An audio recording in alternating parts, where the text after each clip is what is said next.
Disappoint you, but I don't know.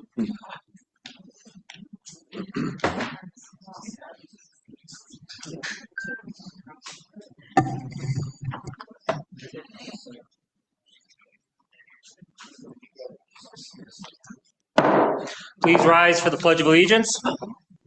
Councilman Pilarski, to lead the room. Pledge allegiance to the flag of the United States of America and to the republic for which it stands, one nation, under God, indivisible, with liberty and justice for all. Thank you. Please remain standing for a moment of silence for our veterans.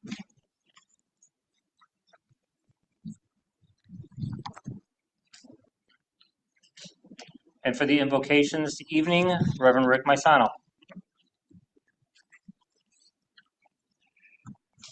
As we stand here, let's think about those who are going through very, very hard times, especially in Texas, North Carolina, and I believe West Virginia with the floods and the loss of life.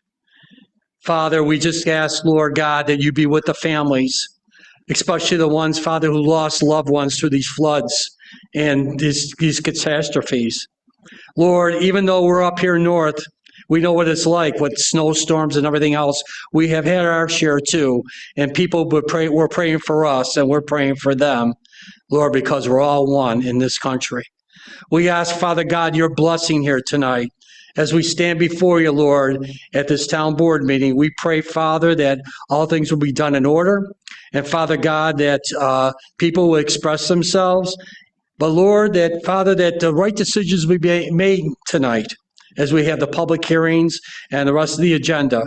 We ask, Father God, your continued blessing upon our police officers who put their lives on the line, Father, to protect us, for our fire departments and first responders. We thank and praise you, Father, for all you've done for us, and be with our military personnel, Lord. Protect them, we pray. We ask these things in Jesus' name. Amen. Amen. Please be seated.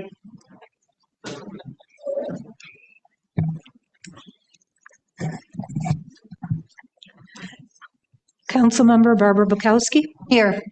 Councilmember Diane Benchkowski. Here. Councilmember Anthony Filipski. Here. Councilmember Michael Jazinski. Here. Councilmember Brian Pilarski. Present. Councilmember Vernon Thompson. Here.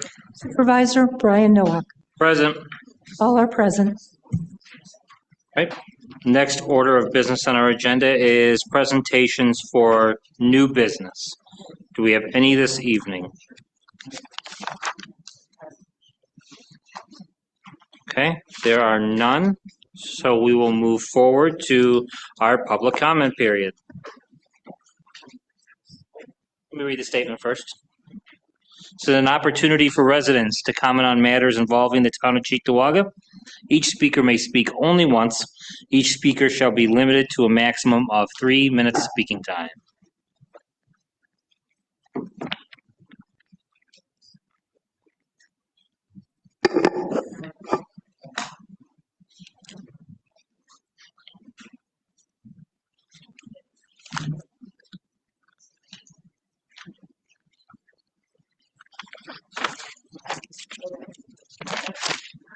First up, we have Dan Collender.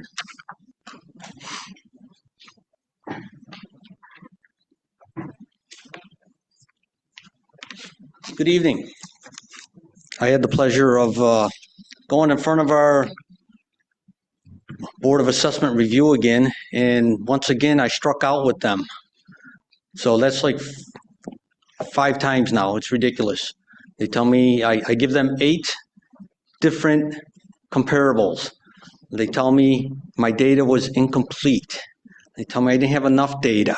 How many more than 8 comparables? Now, I'm going to go to a SCAR with it. This is for my neighbor. I'm going to take it to a SCAR. And there's a high probability I'm going to win because I do have more than enough data.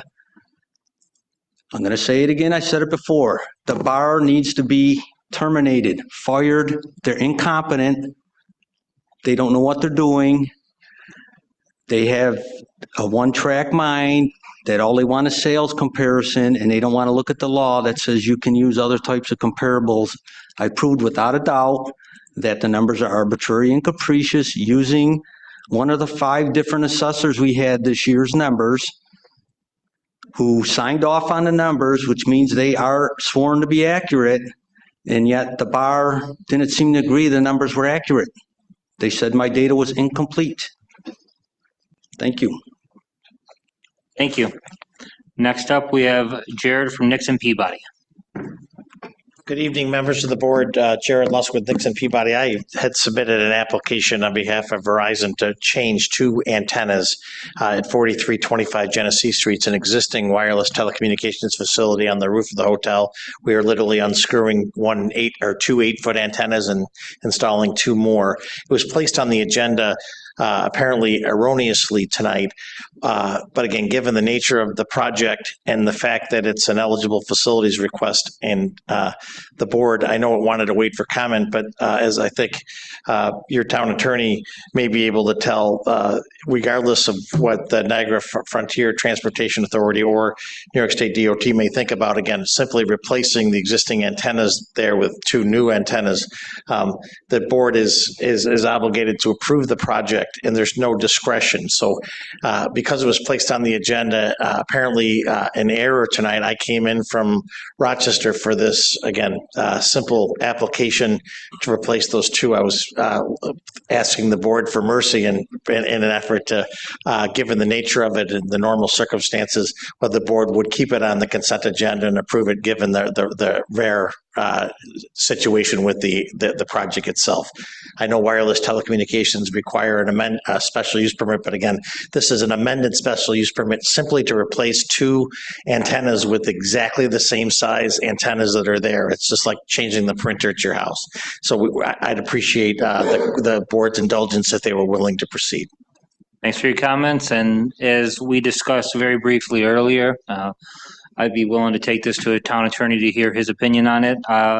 This is an item that I was going to pull from the consent agenda because of that 30-day window. I'm willing to be flexible on this if there's potential and possibility for us to do so. I don't know if you can speak to this. I understand it's probably an area that you're getting acquainted with, or he's not entirely wrong. He's actually mostly right.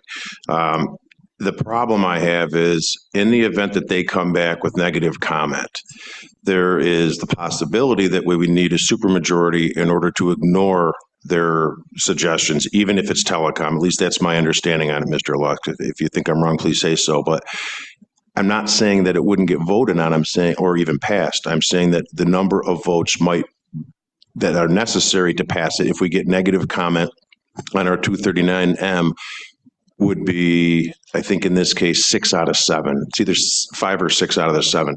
If the board's intention is to vote this thing through by that margin anyways, and irrespective of what the county comments might be, we've got the majority we need.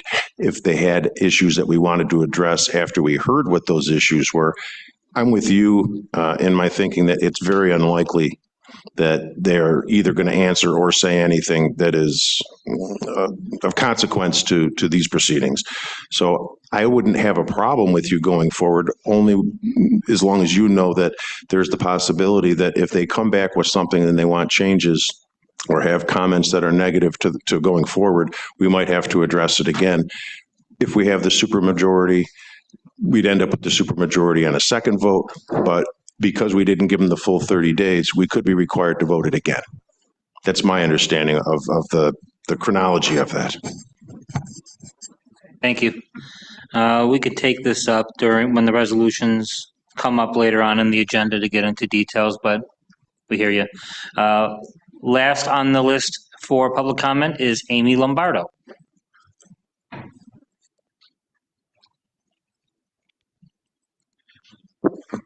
Good evening. I'm here tonight to respectfully ask the town of Cheektowaga to offer military banners for families to purchase. These banners are hung in municipalities throughout Western New York. They promote patriotism and highlight military heroes who have served our country.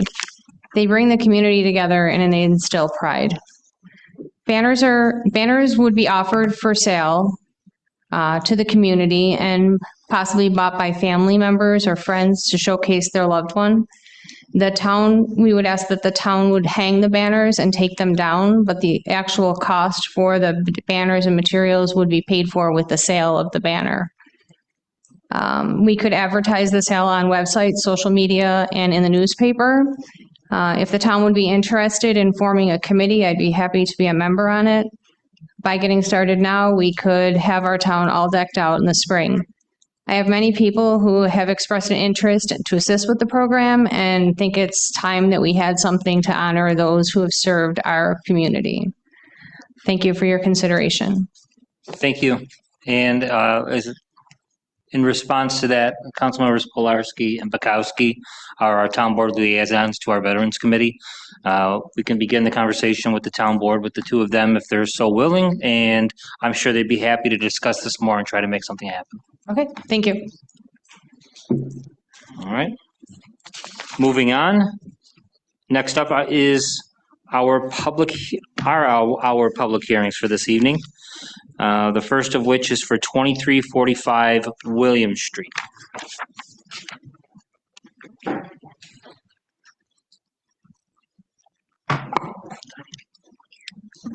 Call for public hearing was made at the May 27, 2025 Town Board meeting, Resolution 2025-359, on behalf of the applicant, Sean Hopkins, Esquire, representing Employer One Community Federal Credit Union regarding the local project 2025-1305 at the project lead address of 2345 William Street, Cheektowaga, New York, 14206.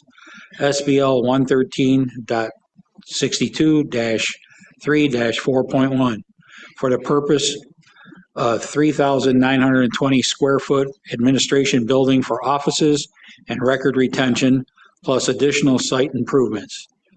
For historical purpose, I'd like to reiterate that the B News did not publish the original notice allowing for a public hearing at the June 10th, 2025 Town Board meeting, and comments from a resident that night noted an issue with the notification letter that was sent to the residents as having noted 2 different times for the public hearing, and the link to the project on the website pointed to a different project, not allowing residents to see the full details of the project. New letters were mailed to residents, the link to the project was corrected, and a new notice was published in the B News notifying residents of a new public hearing date of June 24th, 2025. On June 24th, 2025, comments were heard at the public hearing was left open. That said, we're going to continue the public hearing. We have 4 individuals signed up this evening. The first of which is Jason Utsig. That would be you? That's me. Okay, did I get your last name right? Close enough. All right, the floor is yours. All right. I'm the project engineer for this project. Sean couldn't make it tonight. As we just stated, I'm not going to reiterate the whole project, but just a couple things to add since the last town board meeting. I know it was discussed there's a lot of discussion over the storage that was mentioned for the project. And it's just file record storage for a room that's 154 square feet. I have a couple file cabinets for paper files. After last town board meeting, Sean Hopkins and I both met with Melissa Golan just to go over, get her understanding of the project. We provided her with all the project documents that we provided to the town for this application. And then additionally, Sean Hopkins will be submitting the draft deed restrictions before the next town board meeting. So that's all I had. I guess I asked if we can close the public hearing after this meeting and then table your decision till the next town board meeting. All right, thanks for your comment. We'll move along. Next, we have Joe Katsanowski signed up. Joe, did you want to speak on the rezoning on William Street, or did you have other comment? Go ahead. We could, after we go through this hearing, we can take you before we move to the resolutions, if that's okay. Okay, great. Next, we have Catherine Gassman. Hi. Hello. I signed up for the Airbnb The Airbnb, project. Did I sign on the wrong page? there, Catherine, there's another sign-up sheet there. If you'd like to sign up on that, we'll take your comments during that public hearing, which will be immediately after this. Melissa Golan. Perfect. Thank you so much. And thank you for the opportunity to sign up after you already had the sheet. I just want to follow up on the comments. I feel like it's a little disingenuous that he said he met with me. After the meeting, they pulled me aside. They gave me a packet of documents. And then Mr. Hopkins said that he was going to email me the next day. Never followed up. So I think that's something that you as a town board should be aware of when representatives get up here and say, we want to work with the residents and we want to give them the information. It's not always the follow-up that they promise you that they will do. And then there's also, I had a whole list of questions, more than just the file space, about how many employees. And I know Mr. Young also at first didn't have the floor plans for the project. And originally he was told that there were going to be 3 to 4 employees. And yet there are numerous offices that go well beyond the number of 3 to 4 employees. So once again, there continues to be a gap in facts for what the diagram and the schematics for this building are versus what is being shared with you. And where do we get that information? I think that is the other piece of this, right? We can come up, we can offer feedback, we can identify that there's gaps in the planning and the information that's being shared with the residents. And then there's no opportunity for having all that information reposted in a way that we can digest it and to learn about the project more. And this may be beyond this project, but just an idea of what is the process so that there is the ability to have active participation from the residents who might be impacted. If there's more than 3 to 4 employees, what does that mean for parking? Same thing that I mentioned before. It's already a very tight spot. Does this mean parking will be impacted on the streets in the neighborhood as well?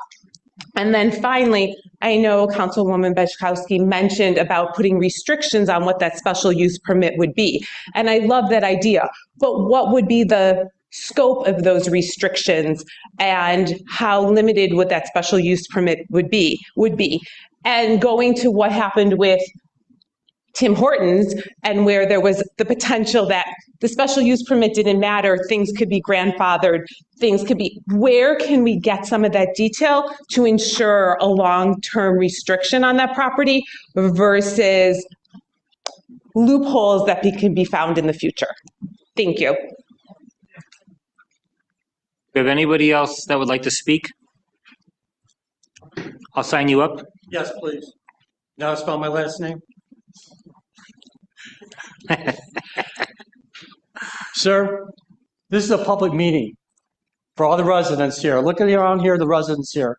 We have no idea what you're talking about. All these television screens were for us to see, okay, where is 2345 William Street? We have no idea. We don't even know what you're talking about. So you're talking to them. They might know, but you know what? It's disingenuous to us as residents because we don't know. So what are we supposed to say something about it when we can't even see what you got? You got that with yourself, but it's not on the screen. You could have brought a thing that they could put on. Hey, this is what we plan on doing. And I think it's important for us as residents to know in a public hearing what's going on, what you want to build, why you want to build it, Rick, so that we know. I hear where you're coming from. You got to speak to the board. I'm sorry. But I get very upset about that. This is the second time this has happened, okay? When people come here, if we're going to have a public meeting to build something, we want to know where it is. I have no idea where 2345 William Street is. I don't know. I got a flip phone. I can't go on a thing to find out where it is. That's what it is. But we got to be, I think our residents deserve to be aware of where these things are from now on. Okay? And I'm sorry if I offended you, but I don't want our residents to be offended either. That's what they're here for. Thank you. Thank you. Jason, I see you've got some poster board with you. Would you be able to speak to some of the concerns that Rick had about the site plan and location? Sure, and we're not trying to be disingenuous. I didn't know if the presentation material was going to be displayed on the boards again, as it can be. I was wondering why it wasn't. It was previously presented at the last board meeting. I believe that gentleman was here for that meeting.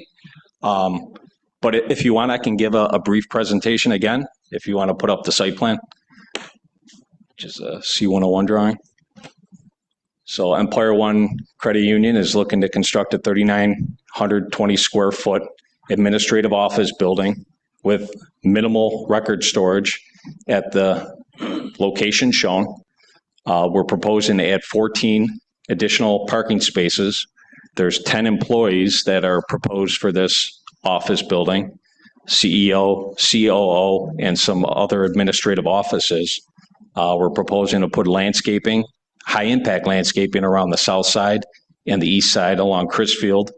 And then providing a photometric plan, which is provided with the application as well, to show the light levels, that it's not going to be intrusive. Along with, we're going to be providing stormwater management and all the utility infrastructure to service this facility. That's a brief overview. If anyone has any questions, I'm happy to try to answer those for you. How many floors is the building? Single story. Single story. How many square foot? I can't read. 3,920. Can I enter a point of privilege? Councilmember Benchkowski. It's not up on the YouTube, this diagram, the people that are watching from home. And I think that also is confusing if they don't see what we're looking at right now. So that's part of the communication issue, I'm sure, is we didn't have this going last time, and now it's not up on the YouTube. It's on there now, council member. Okay, thank you. What are the cross streets that this is in between? Williams to the north, Harlem Road is to the west, and Chrisfield Avenue is to the east. Thank you. Any other questions from council members? I do. Councilmember Benchkowski. Yes, so those two, there's two properties you're going to take on Chrisfield, correct? There's a house on one of them now? Correct. And then there's a vacant lot next to it. Correct. So those are the two that you're going to make the office To merge space. into, yes, if Okay. it gets rezoned.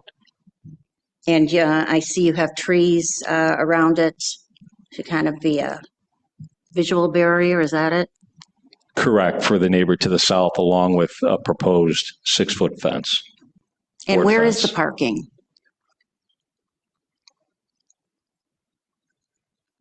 Oh, okay, I see it. Is that the same parking you're using for that? Yes, it's an expansion of the existing parking lot. Mhm. So that there's 8 parking spaces to the south of the existing lot, and then there'll be 6 new spaces on the west side of that proposed building. So a total of 14 parking spaces, additional. Okay, great. Questions, comments from council members? Did it address your questions? Thank you. Okay.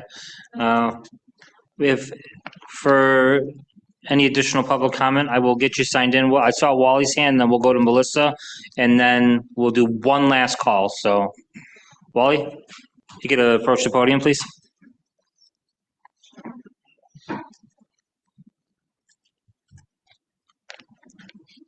My only comment on this is, I've been hearing that this was for record storage building. Now I'm hearing 10 employees, 10 parking spots. Now I'm hearing CEO offices. This doesn't exactly sound like the scope I heard at the last town board meeting. Was it the same scope that you guys heard? Because I didn't know the CEO's office is going in that building. I mean, I really think that Melissa has something going on here, that projects are walking up across this town board and walking out the door, and then we turn around as residents and we say, how did that happen? So either your submission process is flawed or we're idiots. Thank you.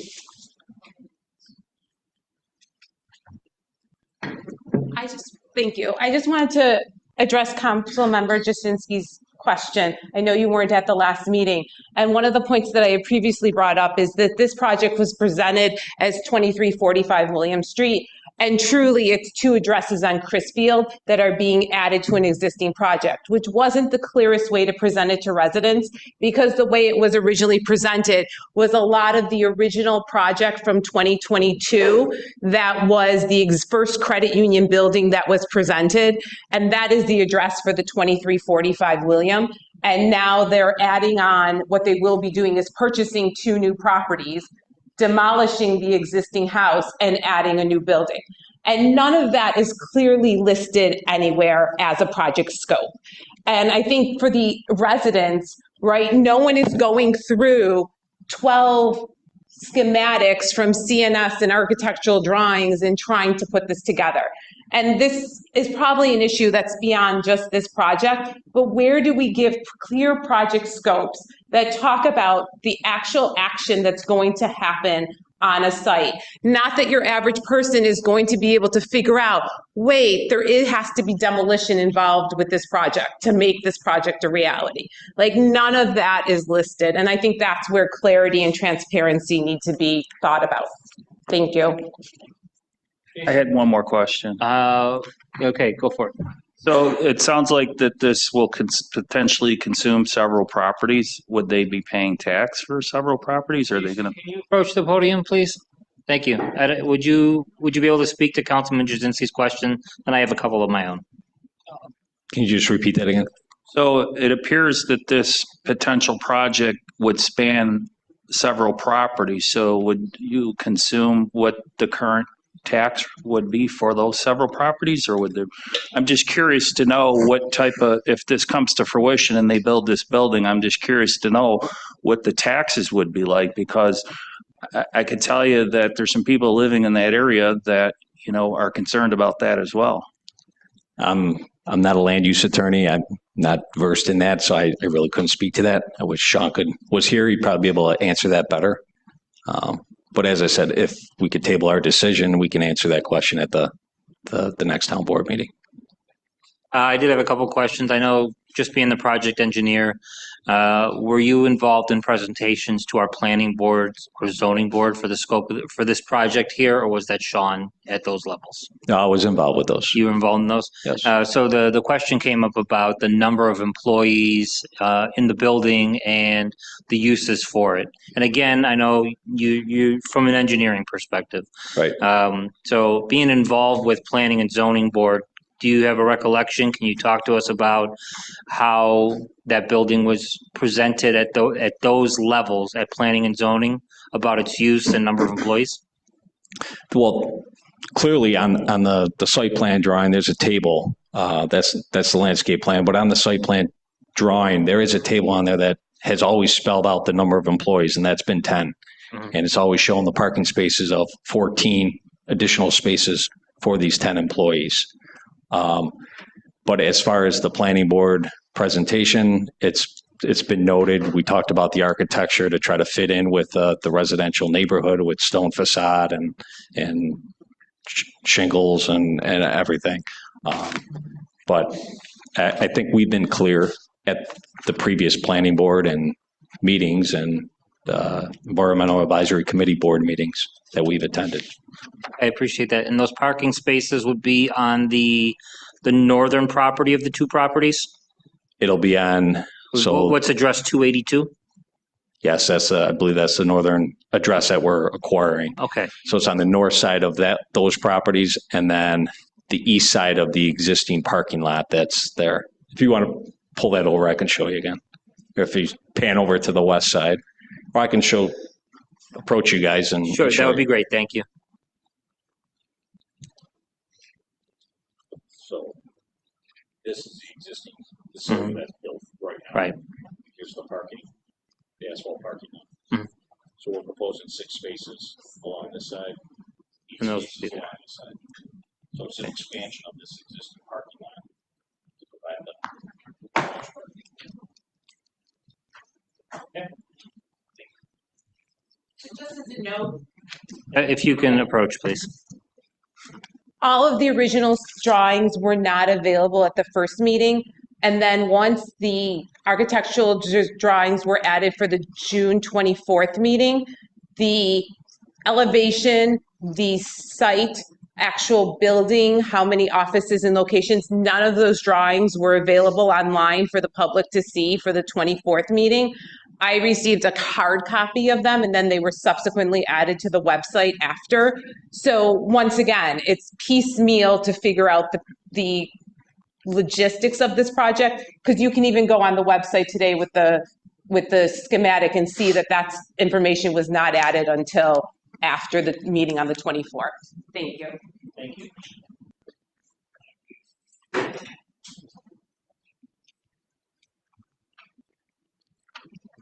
Dan Young, Town Planner.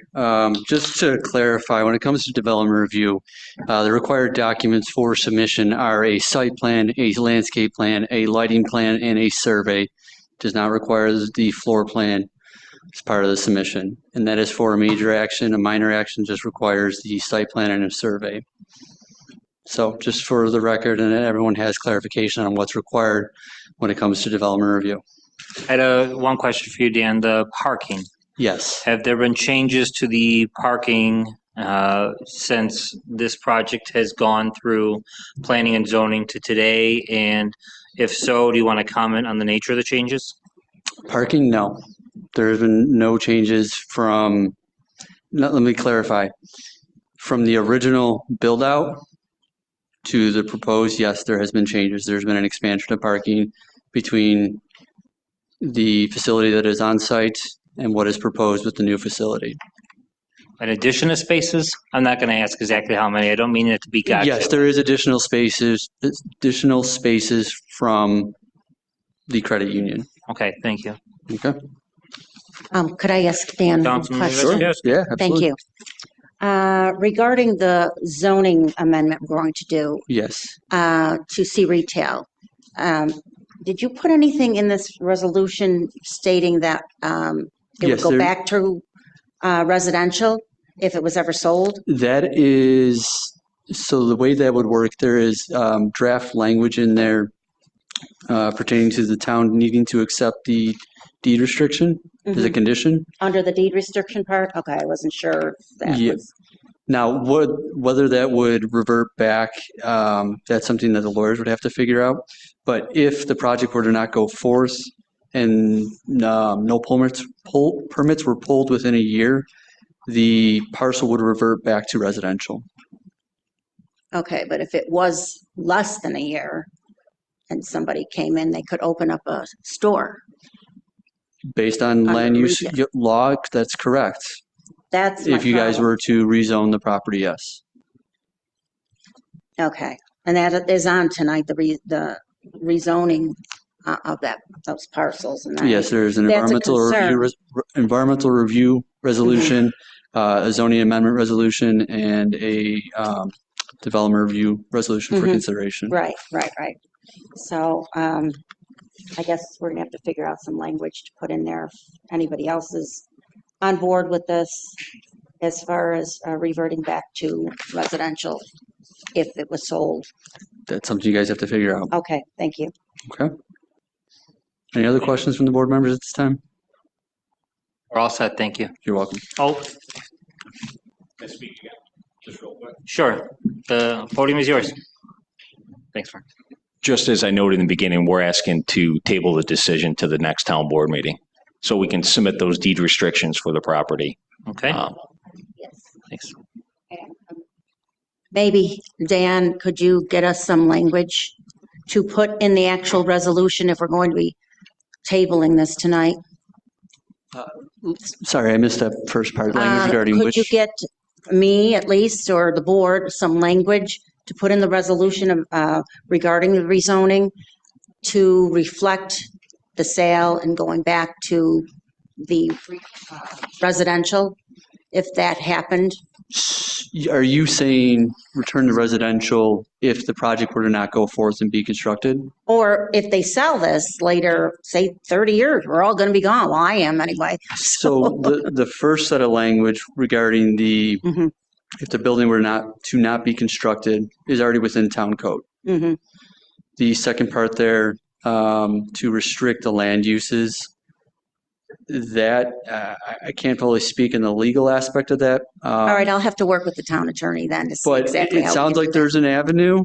I think we've done it listening before. from attorney to attorney. Mhm. And if they present something to us and the town feels that it's acceptable, that draft, if it in its final version, would be added to that part of the resolution. Okay, yeah, it's something we can just amend, so I'll work with the town attorney on that. Thank you. Councilman Pulaski. So I'd recommend for the course of action for this, because we do not have a deed restriction spelled out yet by either our attorney and their attorney, that we postpone this till next meeting, keep the public hearing open till next meeting, and postpone resolutions 5, 6, 7, and 8, all having to deal with this topic right here. Just my 2 cents. Okay. And just so everyone is aware, since if you guys are considering keeping the public hearing open, all records for every project in town gets forwarded to town hall to have a copy on hand in the clerk's office so the public can view the records. Mhm. So in addition to what is put out virtually, there's a hard copy sent here to town hall. Okay. My reasoning for keeping a public hearing open is so the residents also have a chance to see that same deed restriction before we vote on it, and then they can comment on it. That note, are there other council members that would like to leave this public hearing open until the July 22nd meeting? I see multiple seconds on that. Hearing that, we will leave the public hearing open, and seeing that all have had an opportunity to speak, we will move on to the second public hearing. Call for a public hearing was made at the June 24th, 2025 Town Board meeting, Resolution 2025-407, to solicit public comments, consider and discuss the proposed enactment of local law intro 2 of the 2025 related to the short-term rentals. One comment was received by Lila Balali via email to the town clerk and the town board. With that, I'd like to make a motion to open this public hearing. Do I have a second? Second from Councilmember Thompson. All in favor? Aye. The public hearing is open.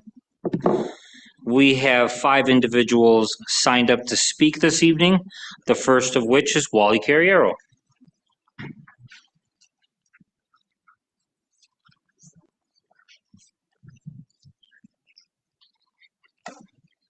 This weekend, we had another party. I dropped all you an email to let you know there was another party. Another party in our town thanks to Airbnbs. The city of Lackawanna has Airbnbs off their books. They don't have Airbnbs. They're not allowed. I see a wonderful law that's written to you that say, hey, corporations, you just keep paying the money, you can keep having your parties. The residents of this town are the fabric and community of this town. There are corporations that buy houses the minute they go up on sale. They take those houses, they get those houses ready, and they put them on Airbnb. They sell the hard work of me and my neighbors to people that I don't profit from. I do not profit from Airbnbs in my neighborhood, but somebody else does. And when bad actors rent those houses, I pay the price. My quality of life, my neighborhood gets punished. Now, just think for a moment where each one of you live, and just think that if you had one of those rentals 1 or 2 doors away from you, and just think about a Saturday night starting about 10:30, you see 100 cars park on your street, and you see kids between the ages of 18 and 25 just start taking over your neighborhood, and you see trash on your lawn, you see trash in the street, and then you pull out your police radio and you listen, and it says, all available cars, please respond to 960 Dick Road. All available cars. How about this? Hey, why don't you get a hold of NFTA because we're going to need some backup over here. And you have 15 police cars out in front of your house. You have senior citizens to the right of you that are afraid to live in their homes after being there. And you have a 20-something-year-old daughter of my neighbor in her house afraid to come out because it's literally a mob on the street of Dick Road, which you've all seen the video of. But hey, it's okay, right? Because it's not on my street. Is that the attitude? I hear a lot of that on social media. If it's not on my street, it should be allowed. Well, let me tell you something. When you pass this law, you're allowing it on your street. You're allowing it for your neighbors and your family to be sold and to be profited by other people for how well you keep your lawn, how well you keep your house, how you keep your cars in your driveway so there's plenty of parking for the partiers. But yet, until you experience that, until you know that every available police officer is being sent into your neighborhood, and you pray to God that not one of these kids has a gun, because someone can get hurt. And there is no controlling it. You could triple those fines that you put in there and somebody will write the check, because when they make more money selling the house, they'll pay more money to keep it open. Thank you. Well, if you wouldn't mind, I did have a question to clarify. There's a lot we can talk about in this. Sure. But one of the things I'm thinking about in this is relative to the parking. Can you talk a little bit about your experience with the parking with some of these issues? Are you seeing cars on both sides of the street? Dick Road has no parking. There is no parking on Dick Road from the beginning of Dick Road at Broadway all the way through to the end of Dick Road at Genesee Street. We had cars lined up on both sides of the street. We had so many cars that people were pulling up and parking literally between the double yellows that go and give you the turning lane. Between the exit of the 33 Expressway and Genesee Street, you could not pass with a car. You could not pass for 45 minutes with a car. That's how many people and cars were at this party. It's obviously a pop-up party. It's obviously that somebody rents this Airbnb knowing what they're going to do. It's understandable that the party doesn't start until 10:30, because up until 10:30, you're sitting there on your sofa watching a rerun of Columbo or Rockford Files. All of a sudden, your phone rings. It's your neighbors that are scared out of their mind because there's so many people walking down the street and parking, because you normally live in a neighborhood that once the traffic stops on Dick Road, you don't see or hear anybody. And now you have a party. You have kids running between the houses to urinate. But if that's what you want in the town of Cheektowaga, we'll start posting signs that say urinate here. And maybe we could put some bags out and they could bag their poop like they do in San Francisco. Appreciate it. Thank you. Thank you. Our next speaker, Gary Bork.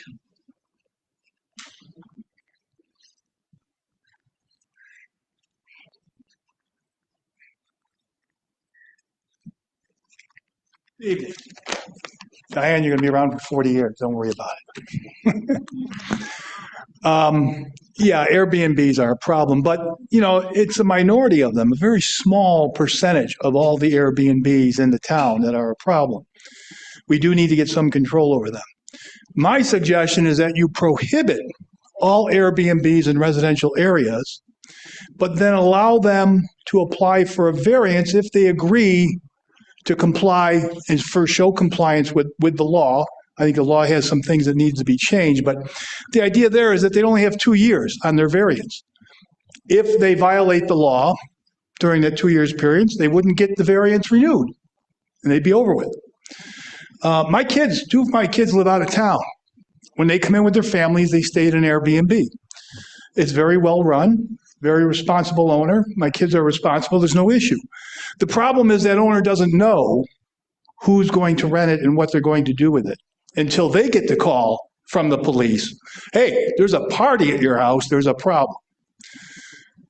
Now, that doesn't mean they should be allowed to do that, because when that happens, there's 1 or 2 parties that are going to suffer because of that. Either the neighbors are going to suffer or the owner is going to suffer.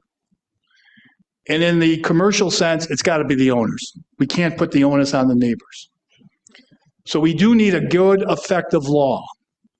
But if we're going to allow them, I think the better way to do it is before you enact a law that allows them, enact a law that prohibits them and then applies an exception if you want to go for a variance. And part of the rules for getting the variance would be that you comply with the law that you do eventually enact.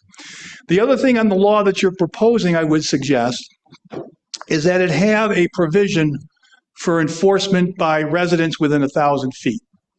I bring that up because you may remember during the immigrant crisis, we pushed the board by threatening to invoke the provision in the zoning law that allowed for enforcement by citizens if the board did not act within 10 days.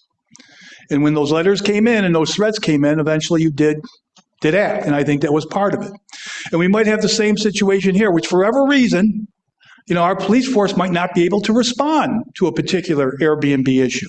It might just be like there's an Airbnb on my street.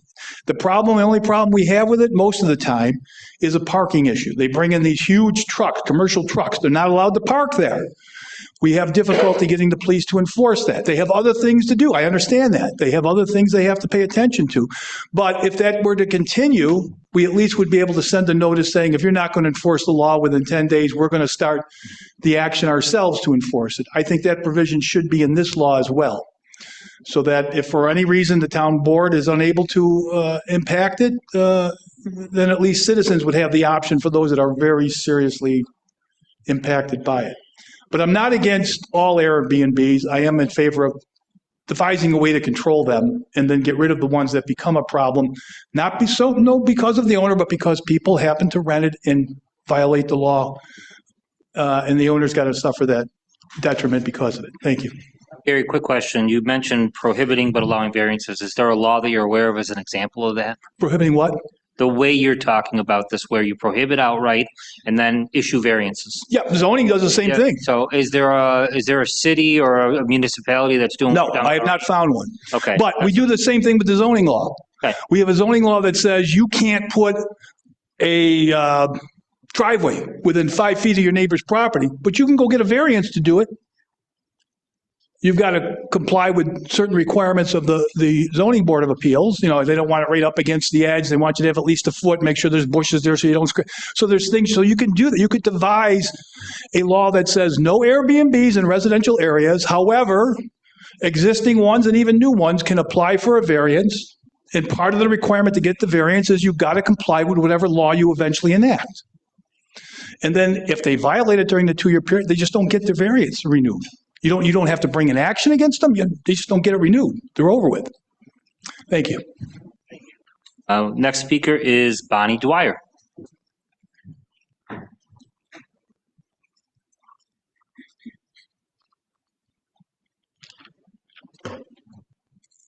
Not the greatest speaker.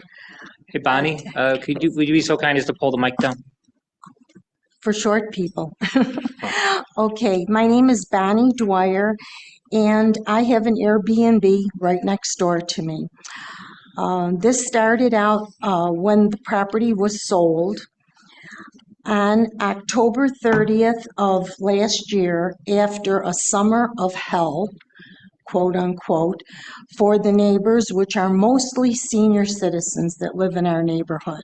And I'm here tonight in behalf of a bunch of them who cannot make it, somewhere out of town. A few of them are here accompanying me. We're tired of this. On October 30th, I did write a letter to the town board. I have a copy of it here. It was an email. And I'll read the email. It was sent to the supervisor and council members. And some of the council members that are here tonight were not on the board. It was sent to Kaminsky, Pilarski, Jasinski, Bukowski, Thompson, and Jerry Kaminsky. Okay. With that, I'll read the letter. Dear Supervisor and Council members, I'm inquiring about whether or not the town of Cheektowaga has anything in their town code about Airbnbs or called short-term rentals. I live on Surfside Parkway, and there is an Airbnb at 10 Surfside Parkway. The neighborhood continuously experiences problems with this type of rental property on our street and the adjoining streets, and we want you to be aware of this. Cars are parked overnight in front of a no parking sign facing the wrong direction. Garbage from cars are dumped in the street and left on neighbors' lawns. Noise and parties. The owner does not reside in the home. The subdivision is zoned residential. This is not Genesee Street or Dick Road where hotels are located.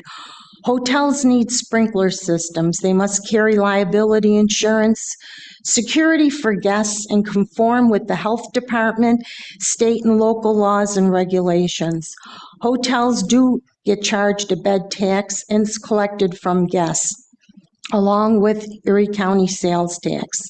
An Airbnb is a business as I can see it. Has the zoning changed in our subdivision? That I do not know of. People that have beauty shops and do beauty work, which one of my neighbors did, town came down on them. Also, someone who was snow plowing, town came down on them. Any insight you can give me as to the language of the town code, if any, if you plan to address these short-term rentals in the Airbnb in the near future? The city of Buffalo and the town of Amherst is recently addressing these regulations. In 2007, I was before the board here on 2007, and there was something which I really commend Mary Holtz, who was our supervisor, Tom Johnson, Stan Kaznowski, and several other board members at that time. The attorneys, Sean Hopkins, Garris, and Sorgi, the attorneys wanted to build an A-loft hotel, which was 8 stories high. There was nothing in the town books for that at that time. Several of the neighbors and the community organizations got together and we fought this to be 6 stories. And now nothing can be built by the airport over 6 stories. We set precedents in 2007, and we're glad that the town board worked in behalf of the neighborhood, the Dick Urban Community Association, and helped us out with this. Also, I want you to know that we do know of several Airbnbs in our neighborhood. First of all, Surfside Parkway, one on Zorb, one on Marlene, one on David, one on Garland, and one on Lenny Lane, and one on Nadine. What is this getting to be? Senior citizens want to enjoy life. We're not enjoying life, not at this, not with parties. Last summer, on a Saturday night, I called the police. Several of my neighbors had the police there. 10 to 25 kids were dropped off by Uber and Lyft. This party went on all night. Police were called several times. It spilled out into the street. Also, we had, the police were called again. This went on till 5 a.m. in the morning. Strange cars coming and going, banging on doors, parking in my driveway, ringing my doorbell saying, "Is this where the party is?" Well, it wasn't. 2 weeks later, on a Saturday night, a young girl and a guy came and entered the property at 5:30 p.m. Every 1.5 to 2 hours, a guy would come and then leave. Then another car pulled up and a guy got out, stayed in the house about an hour and a half and left. This went on all night. The neighbors have all been together with this. We have stated this, that we need to do something. The town has to do something in regards to this. The owner bought the property, it's a duplex, did not live in the property. He just moved in a few months ago. When I seen him, I did go over and speak to him and told him what we've been going through. We had no way of reaching this gentleman at all. I did get his phone number, and I did say to him, "This has got to stop." I said, "You have cameras on the front of your house. How come you're not seeing what's going on?" He said he was sleeping, conveniently sleeping both Saturday evenings. This is a problem in several of the neighborhoods. If your cameras are not on and you're sleeping, why have cameras? This is a lame excuse as far as I'm concerned. The police came several times that night also. I think we'd like to have a peaceful summer. We'd like to enjoy our retirement. And I do feel that the town should do something about the Airbnbs. Thank you. Our next speaker is Chad Gangloff.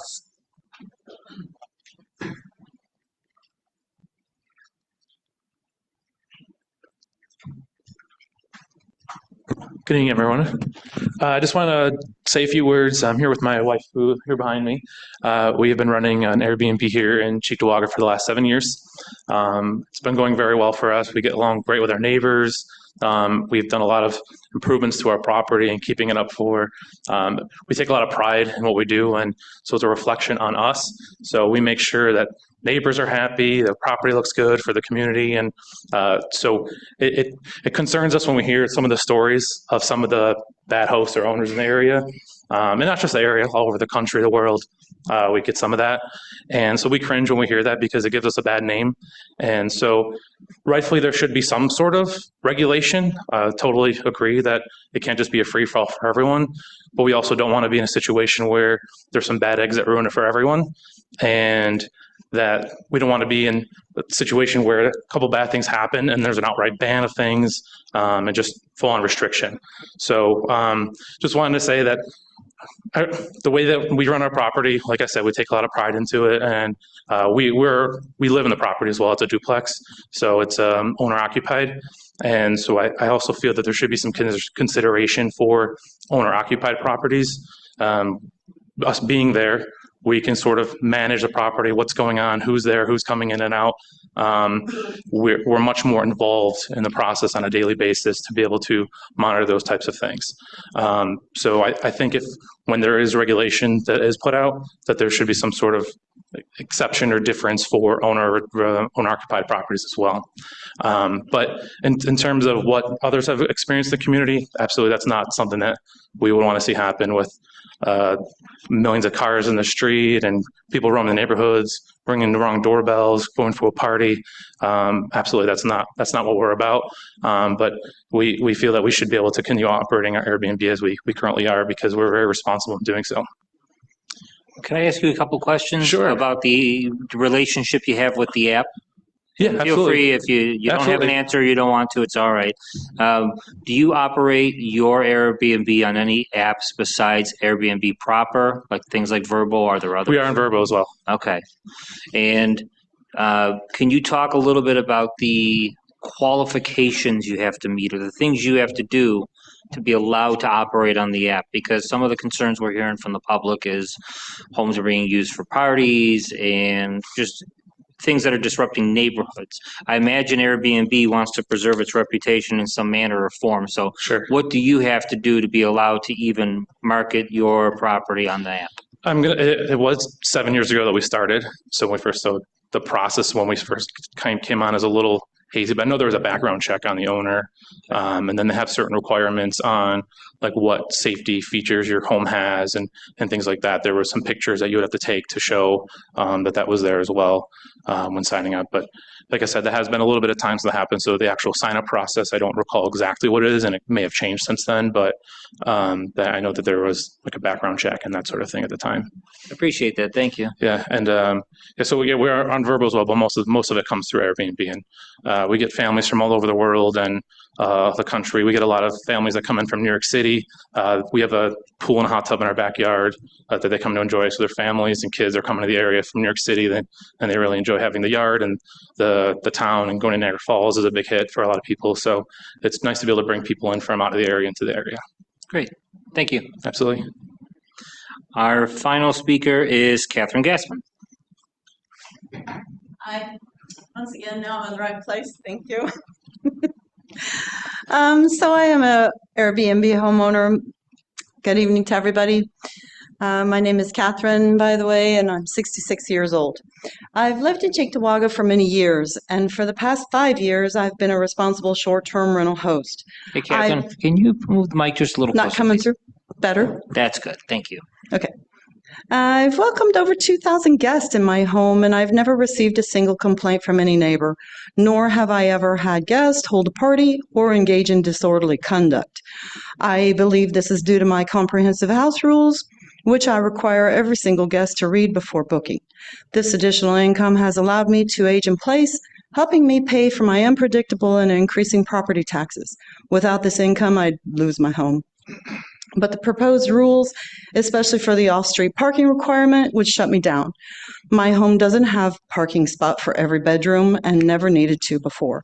Also concerning is the proposed limit for 4 bedrooms per listing. I could not find any other municipality in New York State that imposes such a restriction. For homes with 5 or more bedrooms, this is a de facto ban. No matter how well maintained a responsible operated the property is. It's also important to recognize that the language of this resolution was copied from a Nassau County bill, and it even names Nassau in the text. But Erie County and Cheektowaga are not Nassau County. We don't have the same density or parking pressure. Copying rules from Long Island without adjusting for our local needs doesn't make sense. Half of my guests don't even bring a car. Many are young professionals here for interviews, conferences, and medical work. They use Uber or public transit. When I host families, even those using 3 or 4 bedrooms, they almost always travel in one car, and no short-term rental host has ever 100% occupancy rate. During the winter months, our reservations drop by about 90%. In 5 years of hosting, I've never seen a situation where there was 1 car per bedroom parked on the street. This bill also raises serious privacy and legal concerns. How would code enforcement determine who the car belongs to? Would hosts be forced to explain if it's a guest, a family member, or a friend? That's not only invasive, it could violate constitutional protections. No one else in Cheektowaga, including traditional landlords, have to explain who parks near their home. STR, short-term rental owners, deserve equal treatment under the law. I also want to note that responsible short-term rental hosts help increase property values. We maintain our homes to a high standard, inside and out, because guests expect it and reviews we receive are permanent. A clean, cared-for home benefits the whole neighborhood. Another important concern is the insurance requirement. This bill mandates the host carry separate insurance covering liability. However, platforms like Airbnb already provide $1 million in liability coverage for hosts. This should absolutely be considered sufficient. Asking for additional insurance is both redundant and unnecessary financial burden on hosts like me. I respectfully ask the board to remove the off-street parking requirements and the 4-bedroom limit, or at least include a grandfather clause for long-standing responsible hosts like me. We've played by the rules, supported the local economy, and been good neighbors. Thank you very much for your time and consideration. All right, thank you. Do we have any other members of the public that would like to speak? Please approach.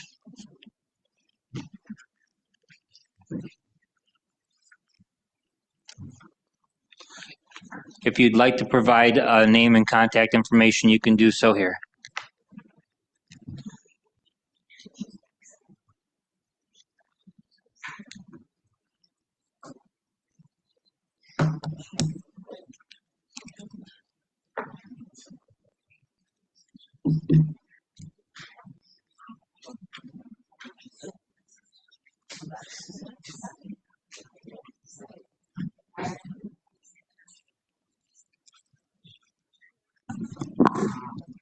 Hi, I am so happy that everybody's doing really good with their Airbnbs, but unfortunately, the one just opened, sorry, a dry cough. The one just opened probably about a month ago, and we have had nothing but kids. We had an incident about a week and a half ago on Thursday. I had to get up to work. I have to be up by 5, go to work. We had kids, they were kind of quiet, but there were a lot of them, only to find out they had a gun dropped off. Yep. And then in the driveway, they had a car that was stolen from Amherst. What was in there? The kids range from, we're talking kids, babies. They were from 15 to 19 was the oldest. So I guess I need some clarification. What is the age range? What is the criteria? You know, because I've not rented an Airbnb. I would think you would have to be 21, you know, like when you rent a car. You know, hopefully, you know, and it drove me a little crazy because a mother dropped a child's luggage off and said, "Okay, honey, have a good time." I didn't know it was going to turn out to a full-blown party. And this is literally next door to us. It just started having people in June.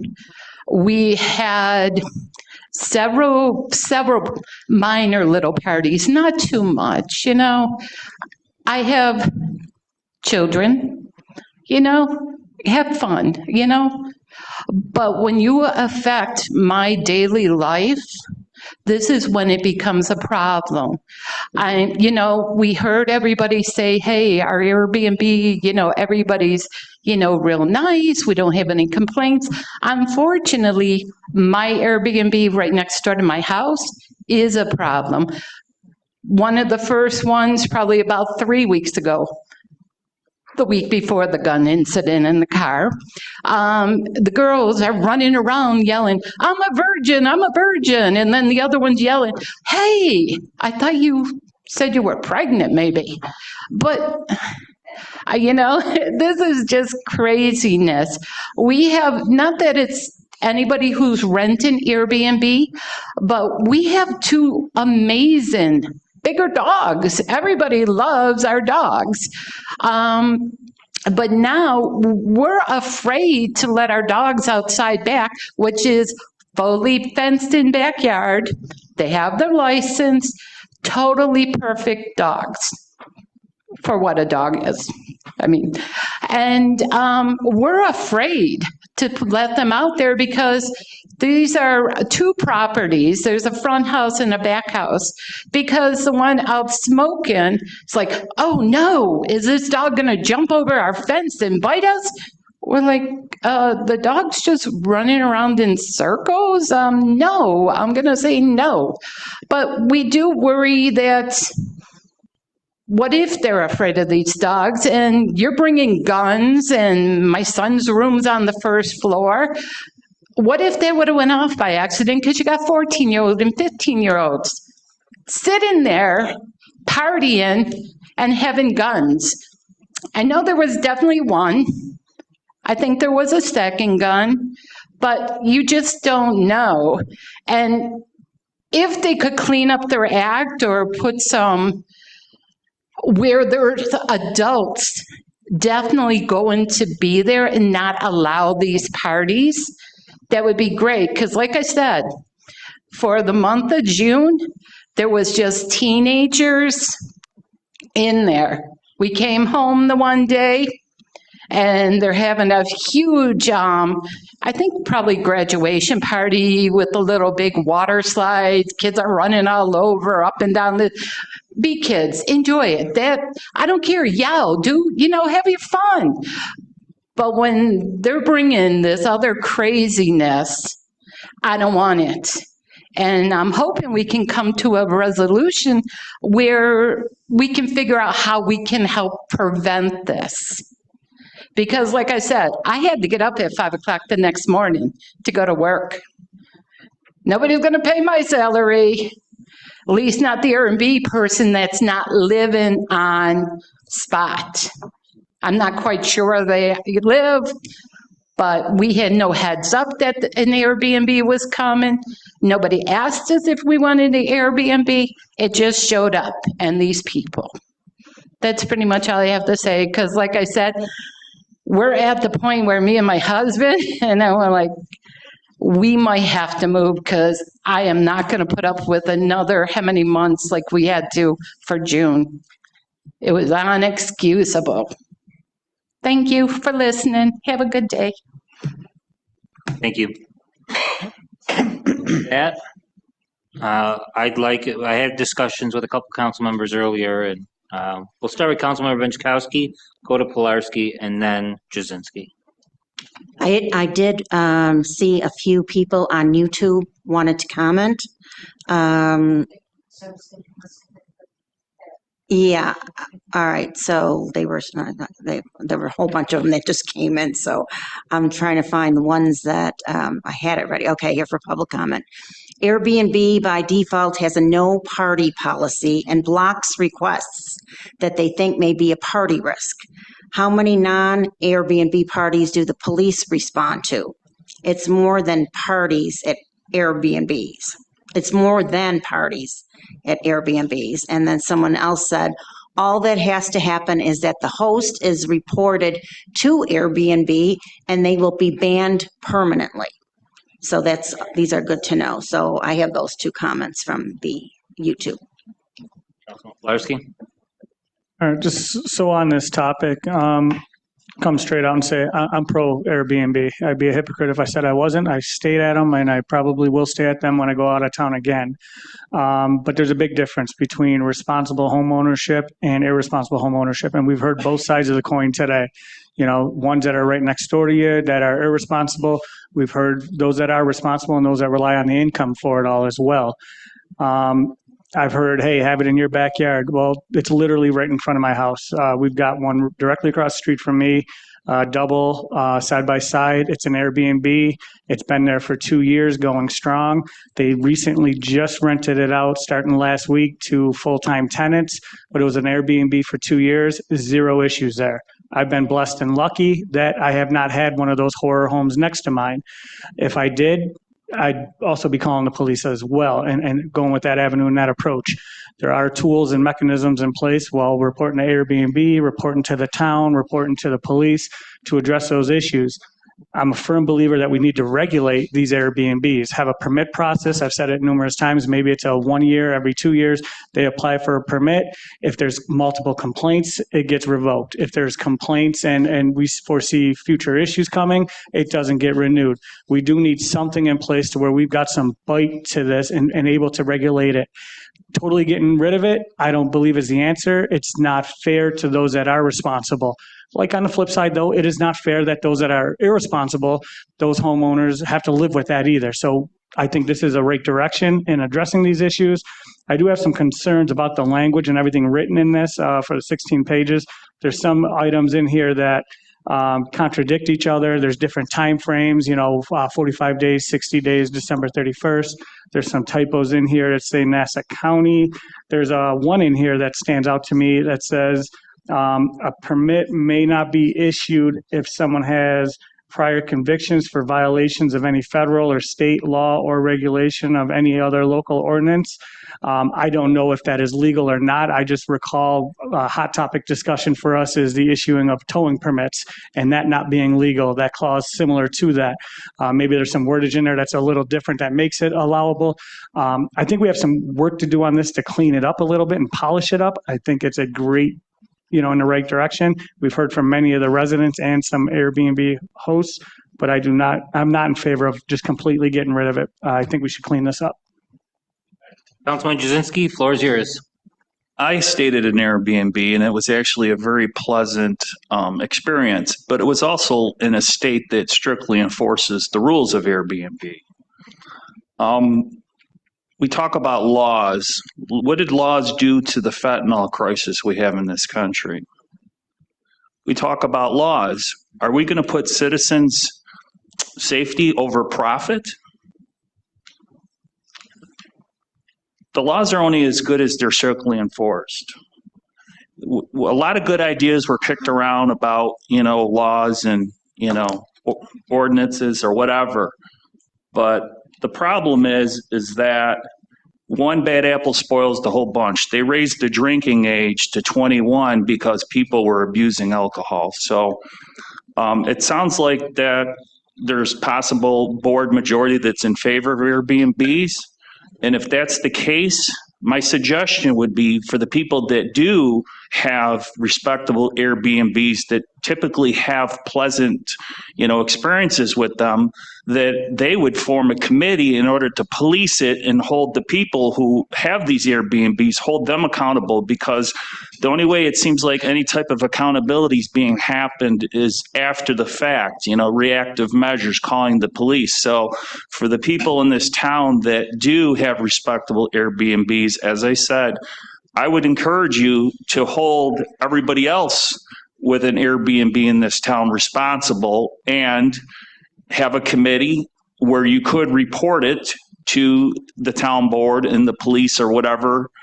And, we need some accountability, because, the law is only as good as its enforcement. We could talk about all the laws in the world. We have cashless bail. How good is that working here?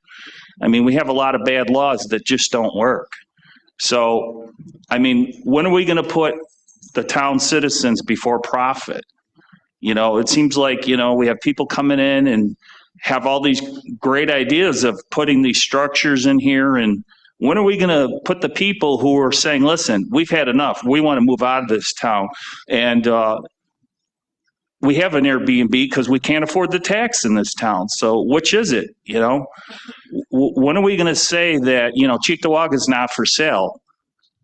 I think we should put the citizens first. I think our safety is utmost importance. And for the people that do have Airbnbs, I would hold you accountable to hold the people that do have Airbnbs that are running slum businesses and the people out of town. Form a committee. Go after them. They're ruining your reputation, because, one bad apple ruins the whole bunch. So I just, I'm mixed on this, because, I've heard a lot of bad experiences and I've heard very little good experiences in them, so I'm interested to see how this will play out, because right now I'm for the citizens that aren't in favor of it, just because, one person that's getting threatened, that's one too many. And one person that has a bad experience, that's one too many. And we got to put the people in this town first before profit. Thank you. Thank you. Any other council members' comments? Can I just? We're going to Mr. Thompson, then Ms. Benchkowski.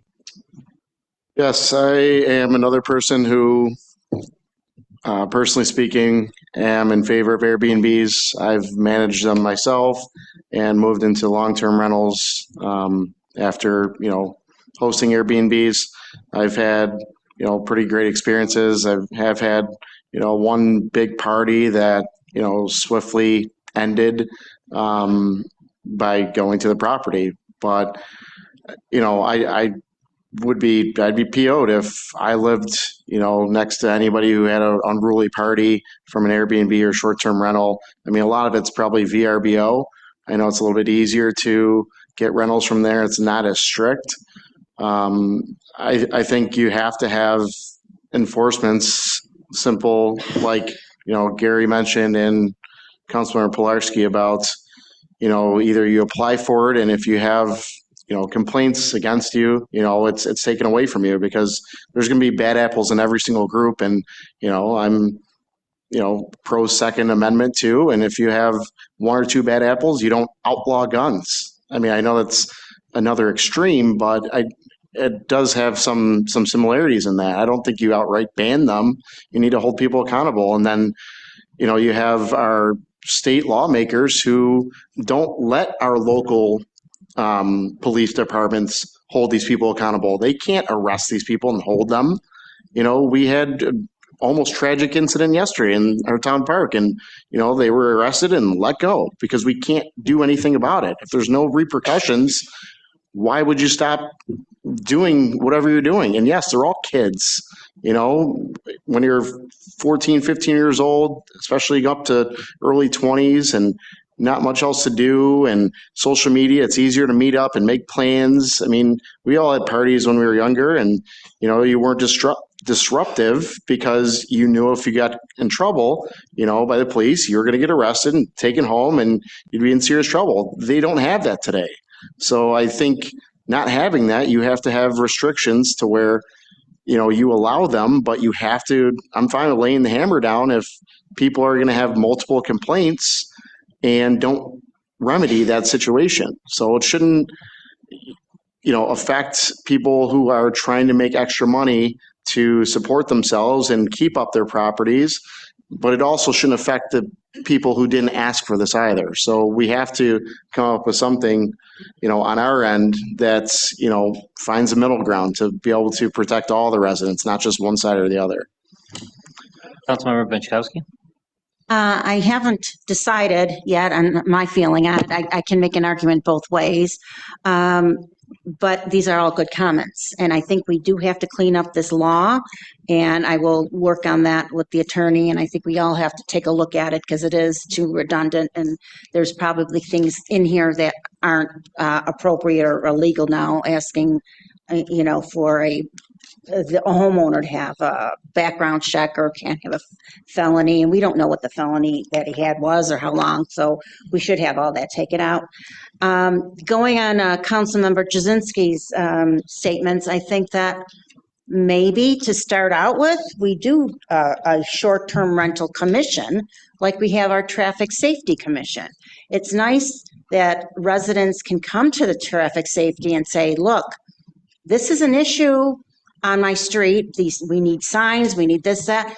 Perhaps we have the residents have a short-term rental commission to begin with, and possibly if the police can't get to the actual Airbnb, or we don't know about it, that they didn't apply for a permit, it's a good place to start, is to have the commission police that for a while. Eventually, we could probably phase that out. But I think that might be a good start if we wanted to maybe include that in the law and go by what something like the traffic safety does. Any other comments? We're going to go to Mr. Flipsky, then I'll come over to you. I wouldn't want to see anybody lose their business, especially responsible people. It seems like in our society, this is a microcosm of a lawless society right now.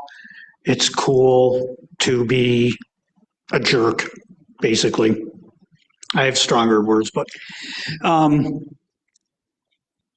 this has been going on for years and years. Back in the day, hotel rooms were being rented, and there'd be 300, 400, 500 kids in a hotel room. And then it was house parties, and it's the mall. And parents, a Saturday night, Friday night at the mall, you should sit out there and watch the cars come, and 5, 6, 8 kids pile out. See you later. And out they went. 20 minutes later, every police department in Erie County is there breaking up fights and chasing kids around. This goes deeper than it. This is a societal thing, and we expect our police to handle all our ills. It starts at home. It starts in school. It starts with good parenting and teaching, bringing your kids up right. Like Councilman Thompson said yesterday, when you got a 14-year-old kid driving a stolen car through Town Park where people are playing softball at 90 miles an hour, something's wrong. A kid doesn't know. You mentioned the gun. A kid doesn't know anything about that.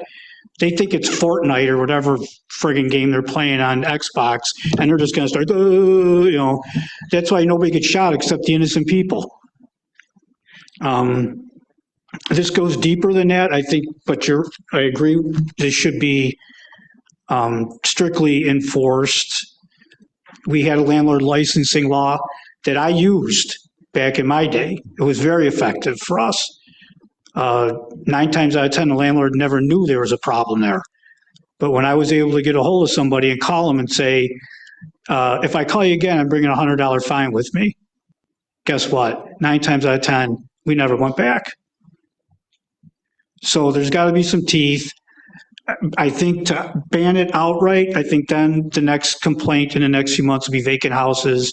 We're going back to zombie houses. This is a catch-22. Nobody should have to live like that. I totally agree.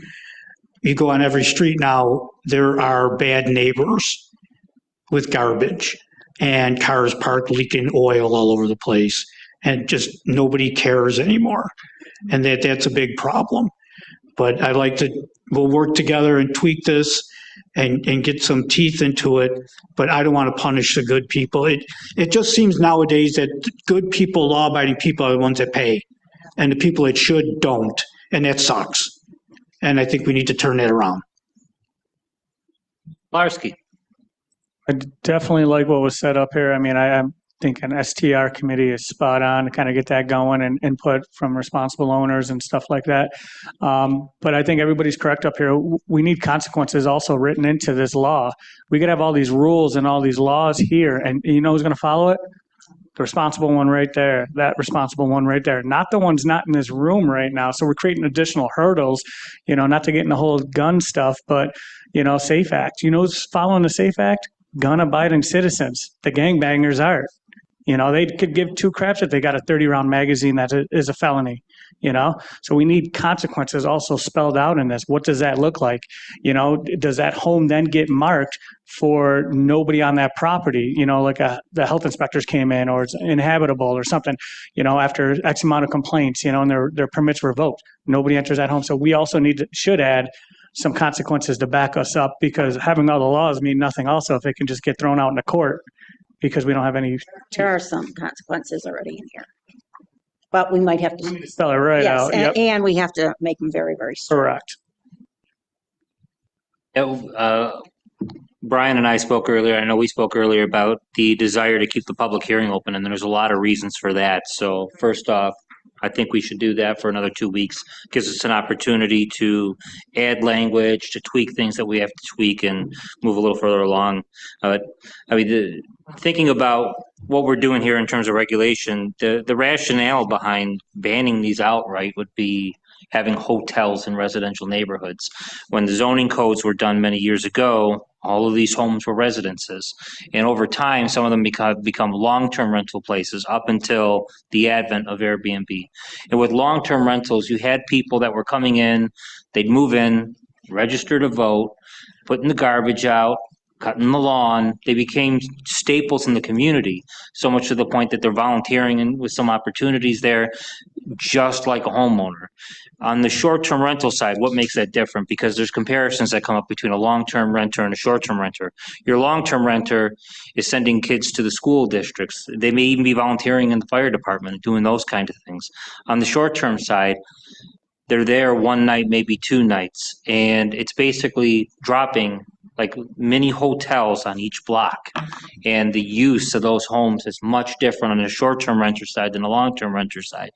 The goal with our regulation should be that we should get those short-term rentals in every which way we can to function like a long-term rental, to where if somebody treats that like it's their property, like they have to be answerable to the neighbors, that we don't have to worry about them bringing in 50 friends just to have a huge drinking party and getting out of there.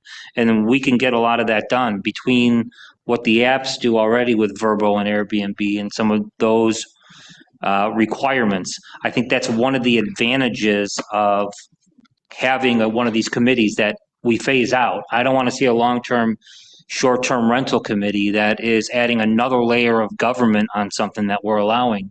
So if we have this temporarily and it phases out, the advantage of that committee is having people that rent their homes out. They can tell us the details of the rules, what works with Verbo, what they have to do for Airbnb, and finding people that have been doing it for 10 or 15 years or 7 years, and finding people that have registered in the last 90 days and getting a mix of those kind of folks so we know different experiences.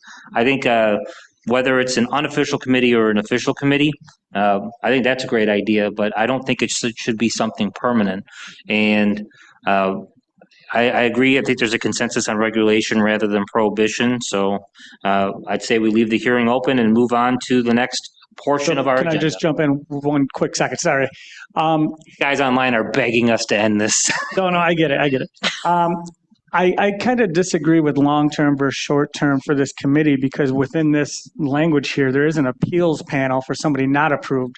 Maybe part of their duties, this committee or this commission or whatever we want to call it, is long-term, because not only do they address the appeals if somebody's not approved, they then address the consequences of those that violate it, and then also they give their input on how to make things better. So I could foresee this being long-term, no different than our traffic safety committee, because this will be an ongoing, issue here. Whether it's good or bad, we're still going to have a panel, and we've got, according to this, for appeals. So maybe that's part of their duties. I mean, if it's advisory, I could see a long-term purpose for it, but I wouldn't want to have another layer through enforcement or things like that. Well, and considering that too, the people who are the good players in this, they're not going to own this Airbnb for another 100 years. So I think that, it's not adding another layer, but it is adding another layer of safety and another layer of standards. So, and the next generation is going to totally forget about it. So I think that there should be definitely something that we should just add to it and keep it just like anything else. It's prompted the need for it. There's a definite call for it. That's why I had suggested it.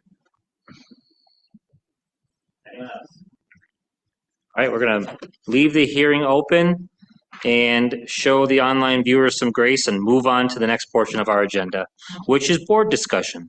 Next up is old business. Do any board members have old business?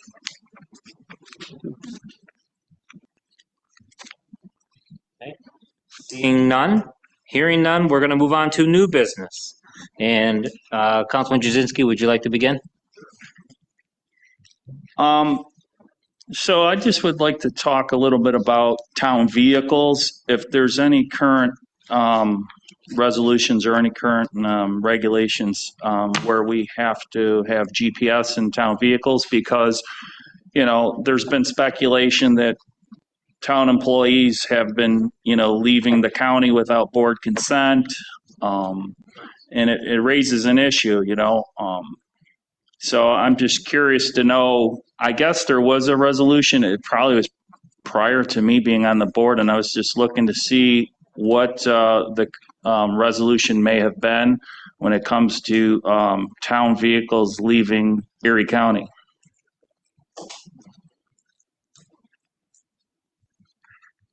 Are we talking any specific vehicles, just any town vehicle? Well, yeah, they would definitely fall under the same guidelines, when we have, people that work in this town and they have to go to events that, need to get board approval in order to see, go to these events that are out of Erie County. And, there's going to be definitely a need for, a better enforcement of this rule.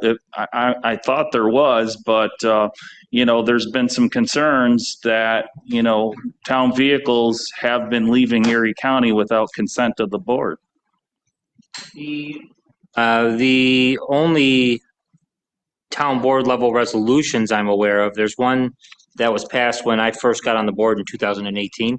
It basically had rules for all vehicles, and then there's two different levels of exemption. And it said for certain vehicles, they have to abide by the rules, but they're exempted from these portions. And I don't want to misquote anything and say it off the top of my head. So you have that. And then there was another level to say that there are still other vehicles or other individuals that are exempted in even more ways. And that's basically how it's spelled out. I could get the resolution over to you. I don't recall the number off the top. I have it in front of me, and I agree there was one, but I think we should take a look at that and possibly do another amendment to it, because it's got to be updated. I think some people that used to have vehicles don't anymore, and maybe titles change. So I do have it, and I can send it to the board. It's actually 2018-129. Actually, I was a sponsor of that one. We amended it in 2018, but I think we need to look at it again and tweak it a little bit. Yeah, and that superseded all the other vehicle policies that were done in the past, if I remember. Okay. And we should take up GPS. I think we should take up the numbering size on vehicles. If we're going to get into this, there's a couple things that I'd like us to pursue. We get seals on some of the vehicles too. So maybe have an email sent out to the department heads finding out what vehicles that are town issued that currently do not have GPS. Those have been coming in. So, we could take a look and make sure, we should make sure that we have a list of every single vehicle that's going around. One of the things my office has done is compared the vehicles on the insurance policy to the vehicle list from Central Garage to make sure we're not over-insuring vehicles. And that's worked out pretty well. So we've got multiple means to make sure that every vehicle we're getting we have track of. So, What was that resolution again? 2018 129. Okay, thank you. I do have it here. I'll send that out tonight to everybody. I have another issue or. Councilman Jazinski, does that address your issue? Yes. All right, thanks. Moving on, Councilmember Benchkowski. Yeah, I do want to talk about another resolution that we have that we might have to revisit. It's 2021-25, prohibited use of town property policy. And I know that we had revisited it several times and revise it according to where we are. The last one was because of COVID, but I think we need to take another look at it because between the town vehicle policy and the use of town property policy, I was made aware of one of our town highway trucks being driven on private property to load it with some type of branches and twigs, and there was nobody from the town there doing it. It was just driven to the actual private property, and then the owner of the private property was loading it, which that could be a big liability on us, the town, if something happened to those private residents. Now, I can see if somebody, a town employee, drove the truck to the private property and they were blocking the street or on a highway like Broadway, and they pulled in to load the branches, but it was a employee that was a town employee loading the branches, but that case wasn't. So I think we need to revisit that policy, 2021-25, and I will send that to the board. Yeah, I'm checking out that resolution there. It references a 2015-100 resolution. Yes. Do you happen to have that as well? I don't know, but we'll have to. We should go take a look for that. Oh, yeah, and there's February 18th of 2015 also. So there's some other ones. So we'll have to look at how it progressed and make some suggestions and talk about that at the next meeting. Before we go back to you, any other council members have any new business? Councilman Jazinski? Also, I'd like to be certain that when it comes to our town vehicles, that we are utilizing the proper PPE, the proper OSHA-approved ladders, loading stuff, because I can't be certain who did it, but it's circulating on Facebook that there's a unapproved ladder leaning up against a town's vehicle that's definitely not OSHA approved. It's a aluminum ladder. So to me, it was a liability issue potentially to happen. So I think we need to revisit our training for our town employees and be certain that they are receiving the proper safety training, whatever would be equivalent to an OSHA 10 or something like that. Because, I mean, we always have to consider safety first. You know, we have to consider the residents of the town, and obviously we have to consider the welfare of our employees of the town and be certain that we're always taking protective measures to ensure the safety of our town residents as well as the town employees. Appreciate that. Thanks. If there's no other new business, we're going to move on to the consent agenda announcement. A consent agenda is contained in this meeting. The consent agenda is designed to assist making the meeting shorter and more efficient. Items left on the consent agenda may not be discussed when the consent agenda comes before the town board. If any council member wishes to discuss a consent agenda item, please tell me now, and I will remove the item from the consent agenda and it will be added as a separate resolution item. I already see a hand. I have 6 that I would like to pull. That would be resolutions 2025-442 through 2025-445, 457, and 461. So again, 442, 443, 444, 445, 457, and 461. Councilmember Pilarski, does that cover the ones that you had?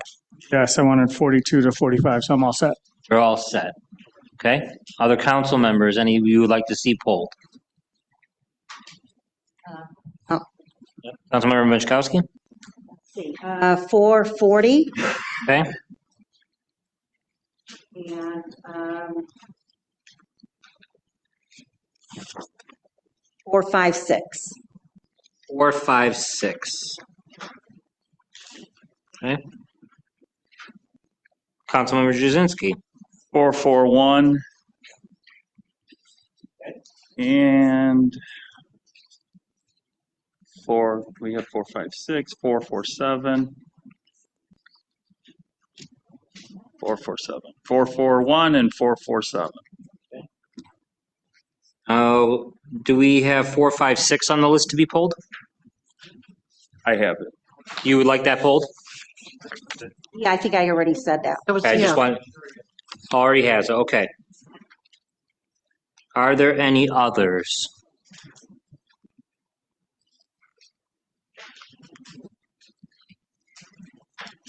Okay. Seeing none, Madam Clerk, I believe we're ready to move forward. Can you read that list for my purposes of those that are pulled? Or Andy, sorry.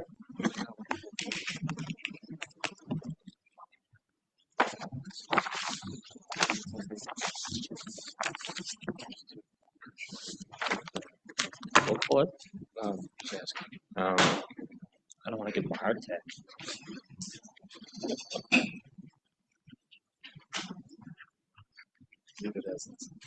Yeah. Okay.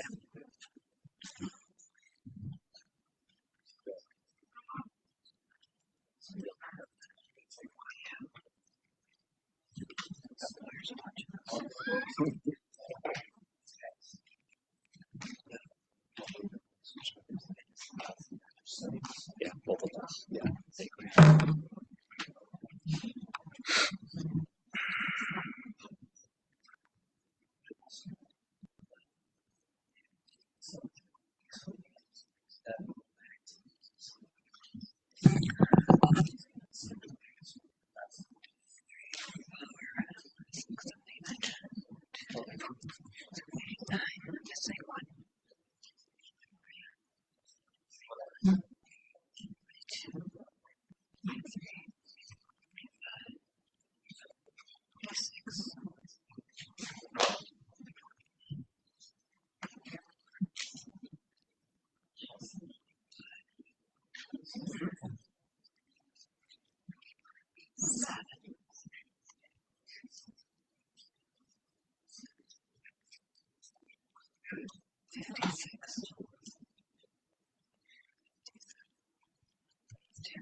I believe we have 10 resolutions.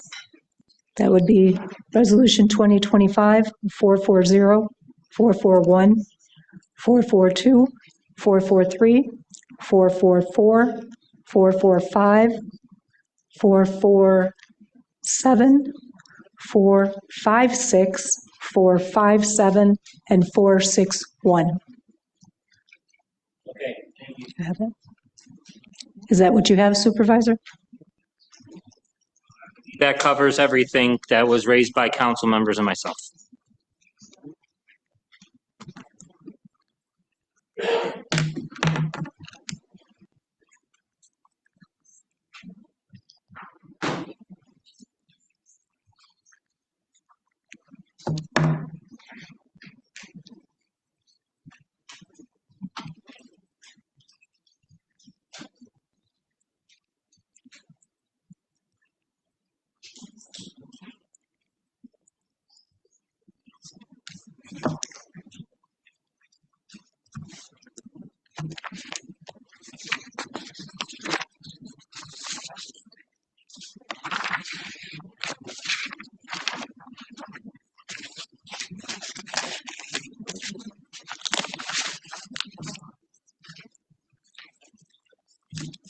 Need a motion to, I need a motion and a second to approve the meeting agenda, please. Is there a motion?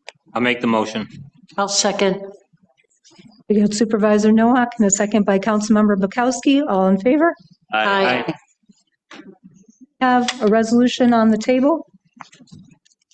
I need a motion and a second to move the item to the table. That would be resolution. Pull it from the table and then just pull it off completely because it's a moot point. This event has already happened, not in the town of Cheektowaga. So Yes, that would be resolution 2025-431. I'll make a motion to pull it from the table. I'll second it. All in favor? Aye. Any opposed? I make a motion of pulling this resolution. And second by the support that as well. supervisor, as you were both the sponsors? Yes. Resolution 2025-431 is pulled.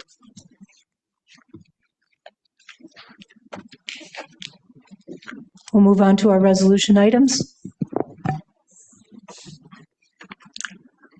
Resolution 2025-440, sponsored by Supervisor Nowak and Councilmember Filipski.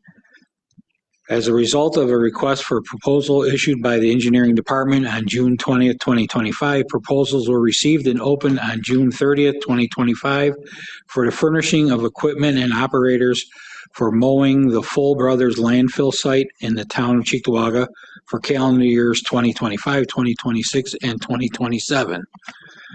Resolved that the contract for the furnishing of the equipment and operators for mowing the Full Brothers landfill site be awarded to MoCon Enterprise LLC at 50 Union Road, West Seneca, New York, for the submission of the lowest bid meeting the requirements of the specifications in the amount of $12,500 per year. All right. On the question, Councilman Jazinski? On the second last resolve where it states the 12,500 per year, I'm just questioning what the frequency is. Is this something that's going to be done bi-weekly, or, is this something that's going to be done weekly, monthly, a one-time deal? And, from what month to what month does the mowing covered from? Yeah, I appreciate the question. The best answer I can give you right this second is as needed, going through the season. It's much in the same way that the town has to cut grass for a property that we already know is not being tended to. We put it on the tax bills and we send somebody out to cut it as needed throughout the season. Pat, can you speak to it in addition? The contract is actually for one cut per year at Full Brothers landfill. And it can't be correct, and it cannot be cut until after September 1st. So it can't be cut after September 1st? It cannot be cut until after September 1st. So it's cut once, sometime after September 1st. Thank you, Pat. Councilmember Benchkowski. Yeah, I know I had asked Pat for some information. He sent us all in an email, I believe today, at around 2 o'clock, the mowing agreement. But I also am concerned because in 2024, there was a resolution for notice to bidders for this mowing on Full landfill and also on the Galleria detention basins. But then it kind of fell off the radar, and now we're in 2025 and we only have one bidder. I think we should have probably put a notice to bidders out last year when we didn't have anybody respond. And now an RFP was put out, but only to 3 contractors and only 1 had responded. So I think at that point, when the department head sees he only has 1, even though he went out and asked 3 contractors that he knew, we should continue to look until we get the 3 bids. Maybe we need to revise our procurement policy at that point. I know there were emails on this one here, and there was issues finding folks to bid on grass cutting contracts for these basins. Pat, did you want to speak to that as well? About the number of bidders that we received and the work that was done to get prices on this? Yeah, we've had the same issue with Full Brothers and the Galleria detention basins. Any other comments from board members? All right. On the question, all in favor? Like a roll call vote, please. Councilmember Bukowski? No. Councilmember Benjikowski? No, I'd like to see this put out for another bid. Councilmember Filipski? No. Councilman Jazinski? No. Councilman Pilarski? Being it doesn't get cut till after September anyways, we got some time to put it out to bid with nothing to lose, so I'm a no. Councilman Thompson? No. Supervisor Nowak? Count me as a no at this time. Motion has failed.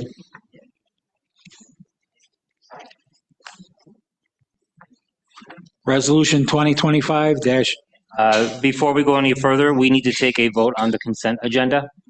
If we can address that vote and then move on to the next poll resolution.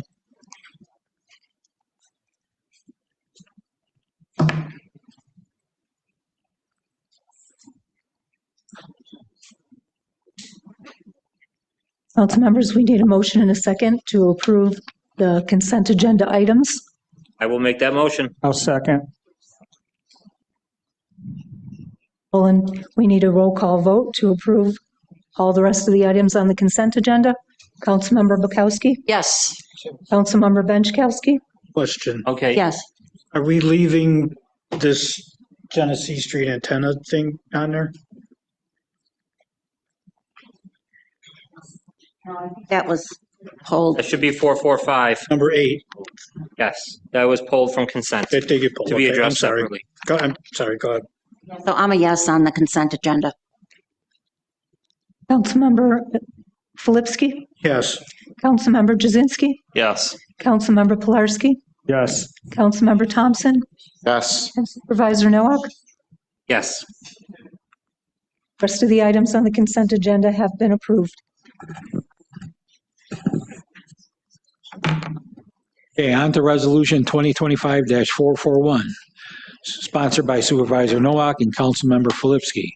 As a result of a request for a proposal issued by the Engineering Department on June 20th, 2025, proposals were received and opened on June 30th, 2025 for the furnishing of equipment and operators for mowing the 3 gallery detention basins in the town of Cheektowaga for the calendar years 2025, 2026, and 2027. Resolved that the contract for the furnishing of the equipment and operators for mowing the gallery detention basins be awarded to MoCon Enterprises LLC at 1650 Union Road, West Seneca, New York, for the submission and lowest bid meeting the requirements of the specifications in the amount of $10,500 per year. Right, on the question?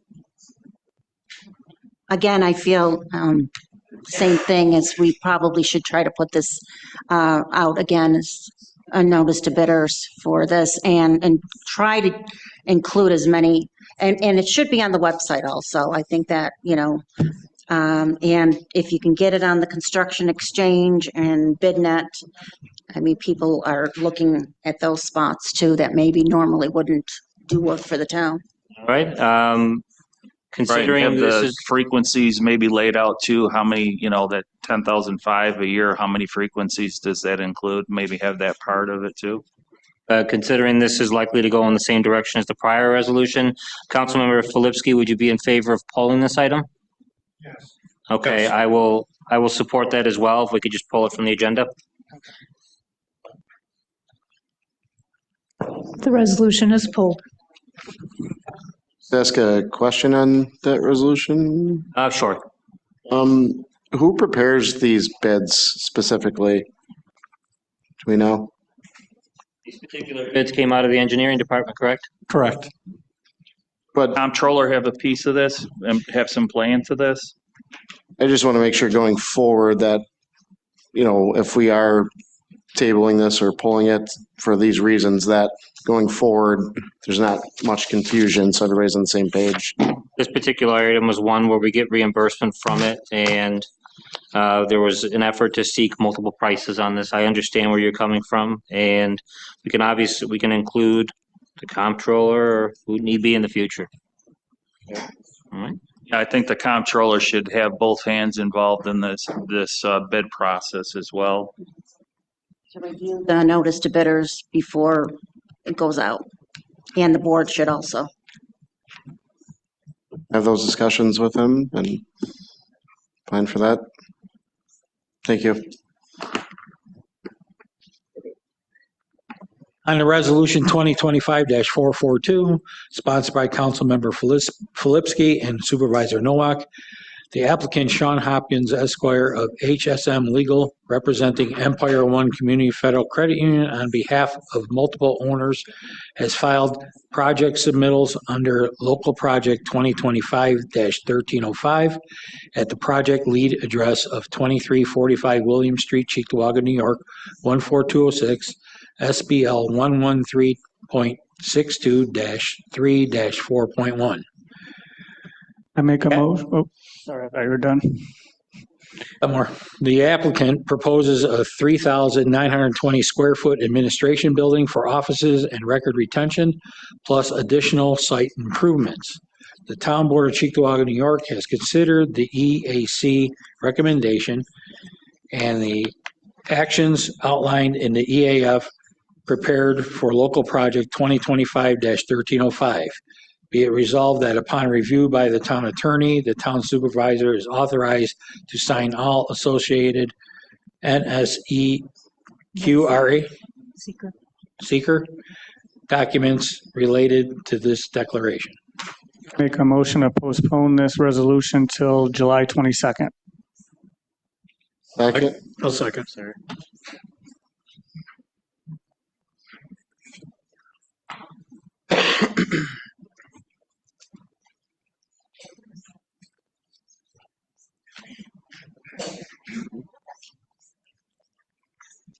Need a vote to postpone? Right? All in Councilman favor? Bukowski? Oh, Yeah. oh, roll call. Yes. Oh, Roll call vote.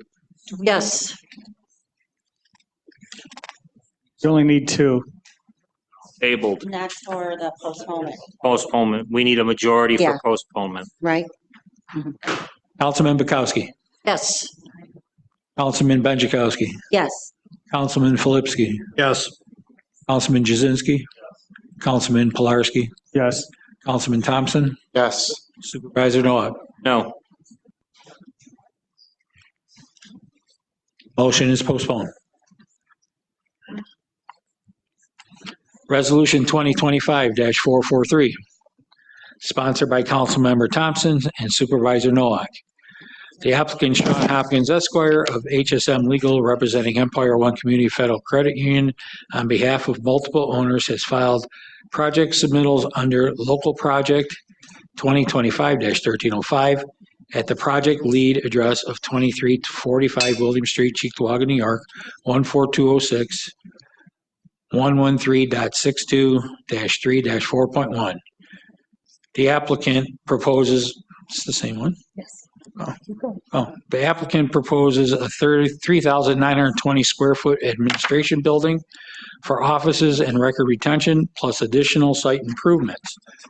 The Town Board, Cheektowaga, New York, grants the zoning amendment for project 2025-1305 that would see the redistricting of the parcels identified from R residential to CM general commercial. The deed restriction shall be drafted for town consideration and acceptance prior to the merging of the parcels for the purpose of limiting land uses allowed establishment on site. Make a On the motion question. to To postpone. postpone it. That was a tongue twister. Postpone it to the July 22nd meeting. We have a motion. Is there a second? I'll second. All right. Can we have a roll call vote? Well, vote. Councilman Bukowski. Yes. Councilman Benjikowski. Yes. Councilman Filipski. Yes. Councilman Jazinski. Councilman Pilarski. Yes. Councilman Thompson. Yes. Supervisor Nowak. Yes. Motion has been postponed. Resolution 2025-444, sponsored by Councilman Thompson and Supervisor Nowak. The applicant, Sean Hopkins Esquire of HSM Legal, representing Empire One Community Federal Credit Union on behalf of multiple owners, has filed project submittals under Local Project 2025-1305 at the project lead address of 2345 William Street, Cheektowaga, New York, 14206, SBL 113.62-3-4.1. The applicant proposes a 3,920 square foot administration building for offices and record retention, plus additional site improvements. The Town Board of Cheektowaga, New York grants approval of the site plan dated March 31st, 2025 for project 2025-1305 at the project lead address of 2345 William Street. Right, on the question, A motion to postpone this one as well. I'll second that. We have a roll call? Councilman Bukowski. Yes. Councilman Benjikowski. Yes. Councilman Filipski. Yes. Councilman Jazinski. Councilman Pilarski. Yes. Councilman Thompson. Yes. Supervisor Nowak. Yes. Been postponed. Resolution 2025-445, sponsored by Councilman Thompson and Supervisor Nowak. The applicant, Jared Lusk of Nixon Peabody, on behalf of the equipment owner Verizon Wireless, has filed project submittals for review under local project 2025-1840 at the address of 4325 Genesee, Cheektowaga, New York 14225. The applicant proposes the modification of existing telecommunication device that would increase tower connectivity. Pursuant to the local law of Cheektowaga, New York, under Chapter 255, Wireless Telecommunication Facilities, and Chapter 260, Zoning, Project 2025-1840 has satisfied the review requirements. As the approving local body, the Town Board of Cheektowaga, New York grants a special use permit for the entirety of the parcel boundaries as defined in the legal description for Project 2025-1840 listed at 4325 Genesee. On the question, for me, considering that replacement is being done in kind, and we're not talking about anything that would increase intensity of use, and also, and please clarify if I'm incorrect, from what I've heard so far this evening, that with a supermajority at a future meeting, if for some reason there were negative comment, we can address that negative comment and use a supermajority to overcome anything if necessary. I would personally be all right moving forward with a vote on this evening. I don't know how other board members feel. Yeah, I agree with you, Supervisor. So I'd like a roll call vote on the item. Councilman Bukowski. Yes. Councilman Benjikowski. Yes. Councilman Filipski. Yes. Councilman Jazinski. Yes. Councilman Pilarski. Yes. Councilman Thompson. Yes. Supervisor Nowak. Yes. Motion is carried. Thank you. Resolution 2025-447, sponsored by Councilmember Filipski and Supervisor Nowak. In order that bids be advertised for the furnishing of equipment and operators for the reconstruction of Pleasant Parkway, bid number 2025-18. Be it resolved that sealed bids will be received on the 23rd day of July 2025 at 11 a.m. at a public bid opening to be held in the Cheektowaga Town Hall. All right, on the question.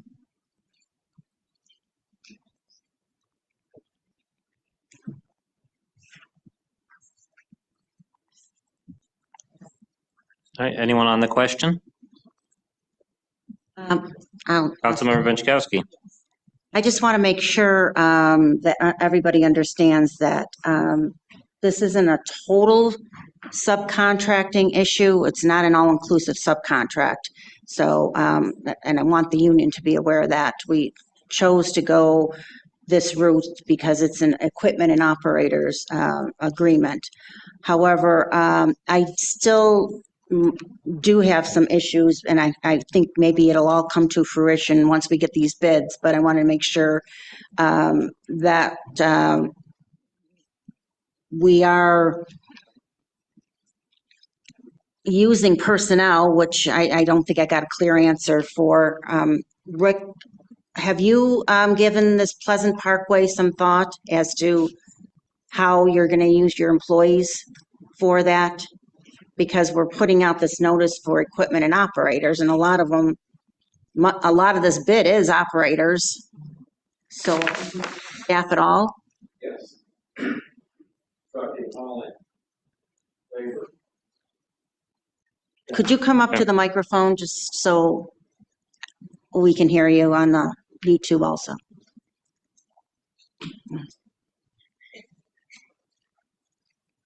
We'll be doing trucking, hauling, supplying the stone, supplying the pipe, and we'll be doing the paving. Oh, okay, you are going to do the paving. Because part of it looked like the bid was for rollers and certain things like that. That's if needed. Paver. Okay. Yeah. All right. Very good. Thank you. Any other questions from council members on this?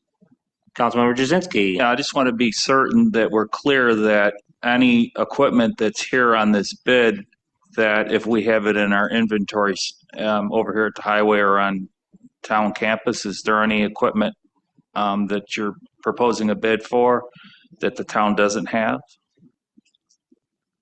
Mr. Rusniak? Would you like to come back up and address the question?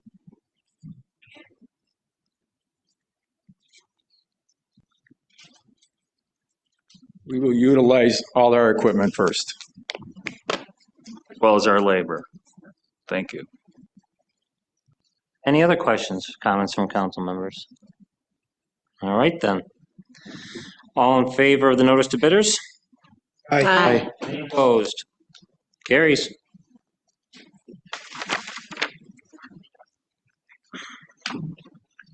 Resolution 2025-456, sponsored by Supervisor Nowak and Councilmember Pilarski. The town of Cheektowaga is the recipient of a grant from Erie County to facilitate the new replacement pedestrian bridge at David Avenue into Town Park. The town executed an agreement with Erie County for said grant, Resolution 2024-466. The town executed an agreement with the firm Bridge Brothers Incorporated to provide professional services associated with the design, engineering, fabrication, and installation of the new prefabricated replacement bridge, Resolution 2024-543. Greenman Peterson Incorporated has submitted a proposal to provide professional services to assist the town with the bridge replacement project. Resolved that the supervisor, on behalf of the town board, is hereby directed and authorized to sign said agreement with Greenman Peterson Incorporated for the provision of professional services in an amount including reimbursable expenses not to exceed $52,700. On the question, this particular resolution piggybacks off of what we did in August of last year. We're getting a $500,000 grant from legislator Tim Myers. As part of the grant, we have to spend some funding up front. In the warrant tonight, we approved spending related to Bridge Brothers to cover costs related to this project. This is the second cost we're going to generate related to the work on this bridge. What we've done with Bridge Brothers to date, along with this agreement with GPI, I know the question came up, is there potential overlap on that where GPI is doing some of the same things Bridge Brothers has done? That's not the case. GPI is reviewing, the closest we're getting to that is GPI reviewing blueprints and other details related to what Bridge Brothers has done. Bridge Brothers is going to be dealing with the bridge itself. GPI is going to be focused on the abutments and the overall project, focusing on those abutments. So this cost of $50,000 is going to look into the supports for that bridge, make sure everything is in solid shape. We have to spend up front. We will get reimbursed from Erie County once we submit the invoice. Any questions, comments from council members? All right. Councilmember Benchkowski. Yes, I just have a comment. I was here in 2021 when the bridge was fixed, and we set aside around $150,000 to fix the bridge, and now a few years later, you're replacing the whole bridge. It seems the resolution was 2021-382. It was to fix the David Street Bridge along with the Rosewood. So $250,000 was set aside for that. And I remember going over that bridge and seeing how beautiful it looked. And now we're taking it down and replacing it with a brand new one, which is nice, but it seems like a waste of taxpayer dollars in 2021 to fix it, and then a few years later to replace it. We got the Rosewood Bridge fixed as part of that. That's not going to be getting replaced in the course of this. The bridge was in rough shape in 2021 and that work needed to be done. Since then, Legislator Myers volunteered funding to take care of this particular project. And what we're doing here is going to get a bridge that's in good shape in the neighborhood for a coming generation. It's going to replace a wood bridge with something more durable, more permanent. And the 3 years of use we've gotten out of the bridge and the repairs on that have helped get lots of folks from the neighborhood to our various festivals and moving foot traffic through for a number of years. So I understand where you're coming from. I think the money on Rosewood alone was money well spent, and money being volunteered from Erie County to deal with this long term. I think it's a good way forward. And I'm fine with the new bridge. I think it's a great idea, but I don't like to see the waste that we've put in just 3 years prior into the bridge. So I think we have to be careful when we do accept money from whether it's the county or a state representative. Respectfully, we didn't know we were going to get this money from Myers in 2021 with the information that we had at the time. I wouldn't classify it as wasteful. It was making sure that that bridge was going to remain up and in good repair. Whether it's a rumor or something beyond that, there were discussions that year about just tearing the thing down. And we were able to get that repaired and up in good shape. I'm going to chalk that up to a rumor. But I didn't even hear about that rumor. But all I wanted to say is maybe in the future, if any of the legislators come to you, they ask the board or the supervisor instead of just kind of picking a project that they feel. Maybe he didn't know about this $250,000 that was spent on the bridge. And I appreciate him getting $500,000. It's good for the residents. It's good for the park. But I'm just bringing up a point that we have to do our due diligence and research before we move forward on a new one. And just to comment on that, is that 500,000 dedicated just to doing this bridge project? 500,000 is dedicated just to this bridge. So suppose we got to a scenario where the bridge itself, the engineering, dealing with the walking trails, approaching the bridge and getting off on the other side, those kind of things. Suppose we came in at 490, and those are the invoices we sent.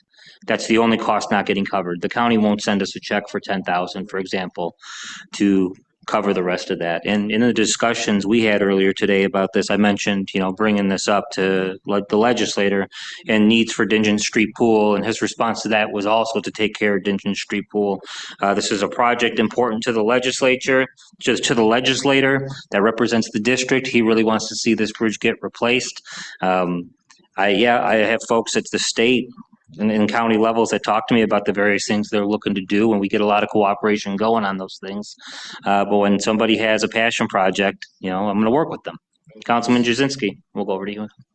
We have an engineering report of this bridge and the current status of it. I'm in agreement too. I mean, if the bridge absolutely needs to be replaced, I'm all in for it. But $52,700 is almost the median income of one resident in this town. So I just want to make sure that who made the deciding factor that this bridge is in disarray and in need of repair, and do we have an engineering report stating what's wrong with this bridge?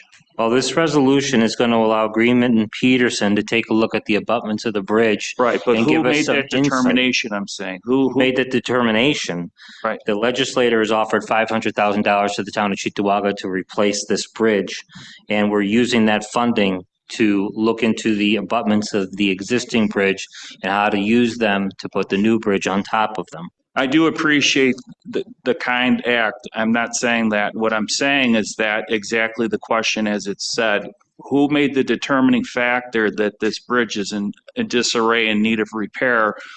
Do we have an engineering report? Do we have an engineering report of this bridge?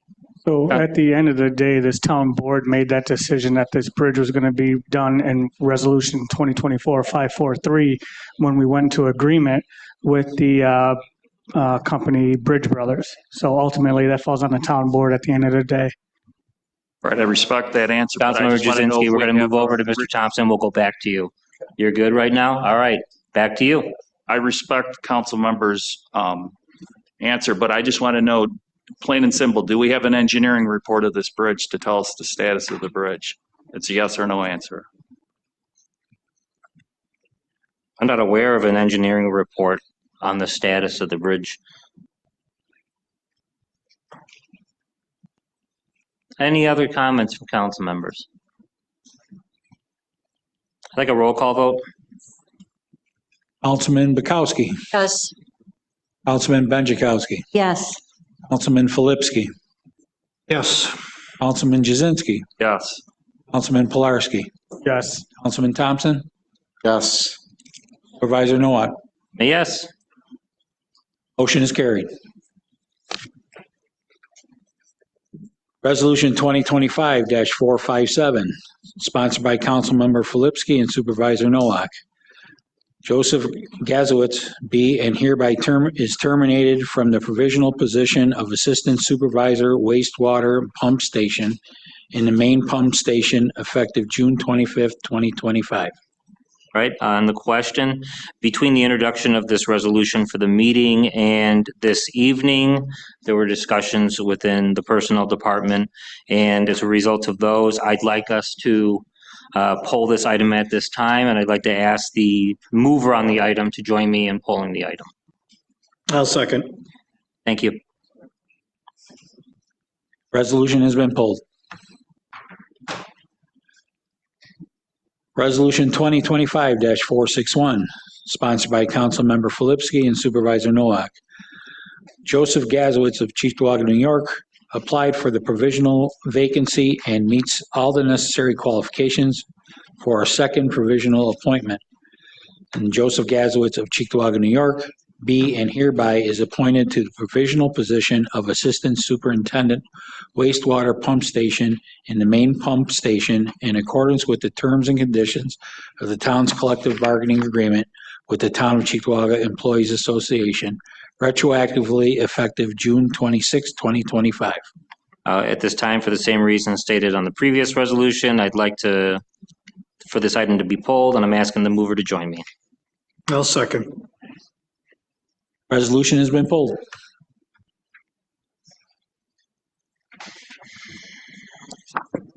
That's the end of our regular resolution items. We do have a couple items that came in late. I need a motion and a second to waive the rules to include resolution items 2025-472, 473, and 474. I will make the motion. I'll second. Favor? Aye.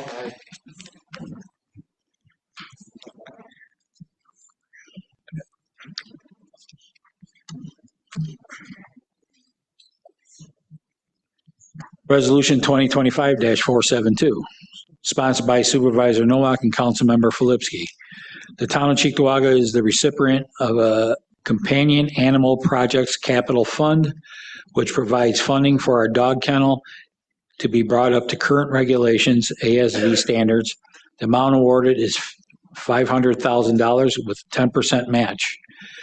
The proposal of the Dean Architects PLLC at 8353 Main Street, Clarence, New York, 14221, dated June 9, 2025, for the professional services associated with the preparation of construction drawings, specifications, and bid documents through the bidding process for the construction of the new addition onto the dog kennel is hereby accepted. Resolved that the supervisor on behalf of this town board is hereby directed and authorized to sign said agreement in an amount not to exceed $4,500. Right, on the question? All in favor? Aye. Any opposed? And it carries. Resolution carries. Resolution 2025-473, sponsored by Supervisor Nowak and Councilmember Bukowski. The town's existing claims management service agreement expired on March 30th, 2025. Lawley Insurance has done a good job at performing these services for the town and merits renewal of its agreement. It's resolved that this town board hereby agrees to retain the services of Lawley Insurance for loss control services agreement beginning on March 31st, 2025 and ending on March 31st, 2026 at the cost of $5,000 per year. Resolved that the supervisor be and hereby is authorized and directed to execute an agreement with Lawley Insurance. All right, on the question? Councilmember Benchkowski? Yes, I just want to make sure that the loss control services include Lawley helping us to see where we need to maybe help our employees be safer and in their work environment. Brian Kraus, you had mentioned that a couple meetings ago. We used to have that. Actually, this proposal in the past included, and so the resolve is actually incorrect here. It should just say claims management services and not the loss control. The proposal that had both sets of services and had been, how we were receiving those services for the past number of years were sent to personnel and our emergency services manager, and the determination was made that we can do the loss control type work in-house, and so we modified this proposal to include only the claims management services and not the loss control services. Okay, did they give you any indication how they were going to do that? That loss control services? There was an email from Jason Tolsma that responded to that. So if you wanted to pull this for the next meeting, we could do that. No, but if you could just send me that, I didn't see it, so maybe he just sent it to a few people, but okay. Just send it so we know what they're going to do, and if we have to go back with Lawley, if this doesn't work out, that the town's going to take it over, we just know what they're going to do. I can do that. Yeah, I think that's the easiest. Do we need to amend this? We should, yes.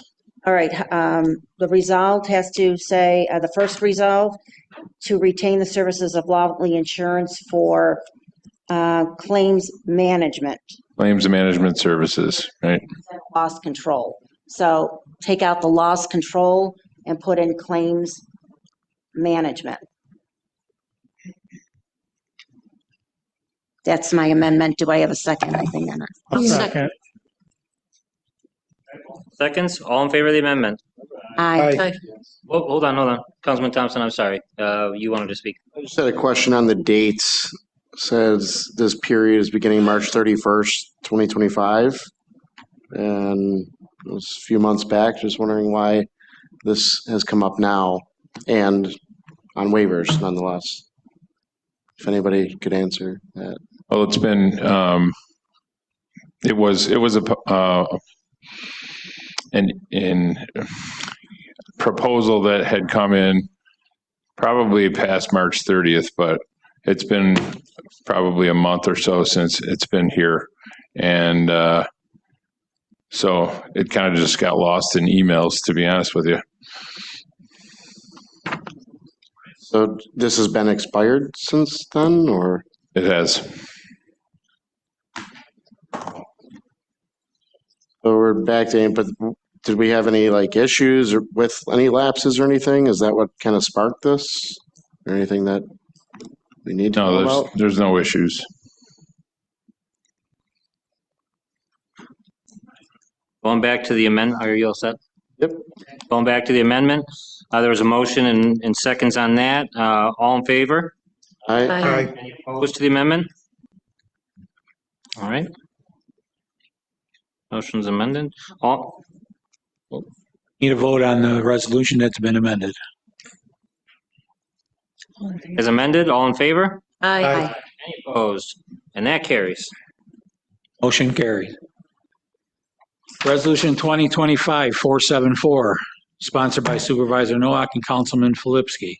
New York State Department of Environmental Conservation offers grants through the Water Quality Improvement Program to assist municipalities with funds to improve wastewater treatment improvements and issues associated with wastewater treatment, including CSO, SSO projects. The Waste Quality Improvement Program offers a grant of up to $10 million to pay 75% of the construction costs.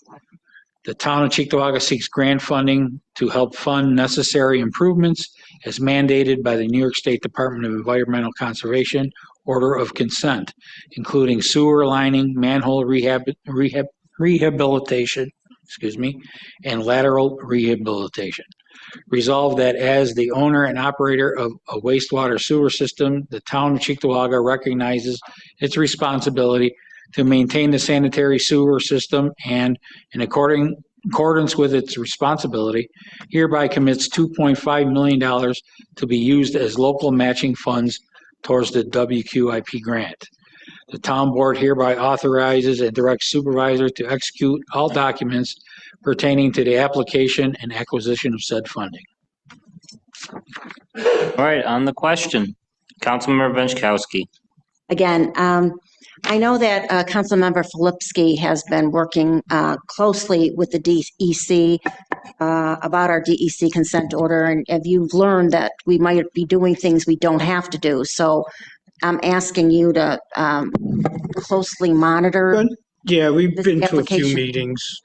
Yeah, not that we didn't have to do. I think that we kind of did it out of order, and we spent.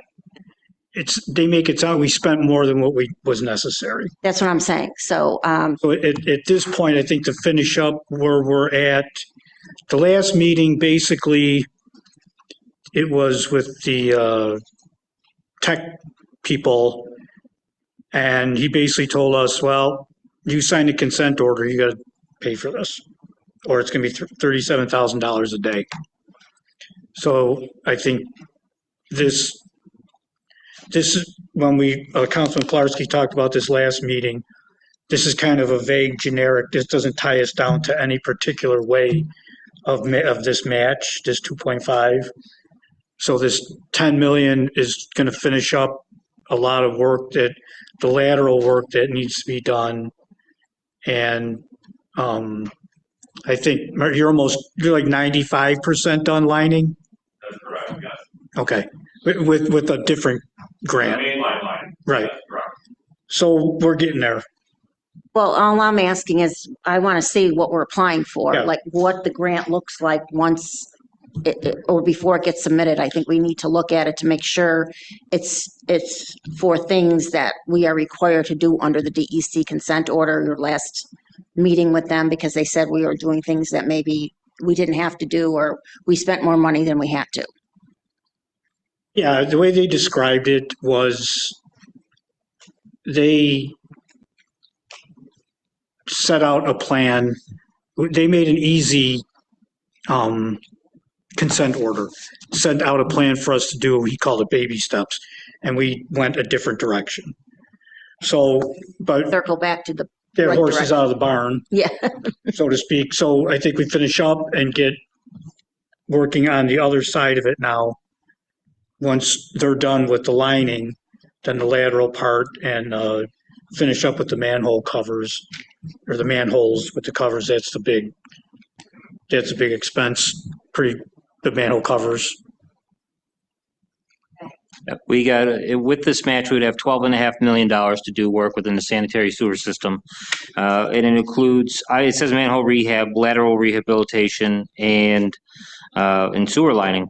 There's a pilot project in, I believe it's Sewer Shed 3, where there's 5 mini systems. We have a pair of those funded, and we're going to have to do some more work on 3 others. Some of this money will help us with those to do the lateral related work for that portion of the system. What we also have ahead of us is it's pretty tough with the private side I&I. We've got work to do there that we're going to have to get into folks' homes and make sure that I've been talking to Don Wortinger. We met last week real briefly just to try to catch up on some stuff, and he has a couple ideas that I'll be bringing forth, probably before the next meeting. Make some progress on that, but we're going to have to do a lot more. So I'm glad to hear that's moving along. Yeah. We talked about that earlier today. Any other comments on this? Councilman Pilarski? So knowing that we don't have to earmark, where this 2.5 million is coming from as the match, can somebody who's talking with the grant manager on this, can we find out if our cost for our employees who are doing any work on this project or site counts as a match? Because I know some of the grants that I've written, volunteer work would count as a match, and it's prorated at like $30 an hour as per New York State. So if we're investing any labor of our own, of our employees, or even the machine use or any of that, does that constitute a match as well? Or do we got to come up with a whole nother, pot of money? So pretty much if we're putting our resources in, Probably does have that to count? email the grant writer on that one. I don't know. I hear you. Any other comments or questions? All in favor of the resolution? Aye. Aye. Any opposed? Carries. All right. That is the end of our resolution items. Communications received from the town clerk's office includes 6 notices of claims, 2 notices of summons and complaint, and 1 summons and complaint. Right, and that moves us on to our next order of business, which is public comment. This is an opportunity for residents to comment on matters involving the town of Cheektowaga. Each speaker may speak only once, and each speaker shall be limited to a maximum of 3 minutes speaking time.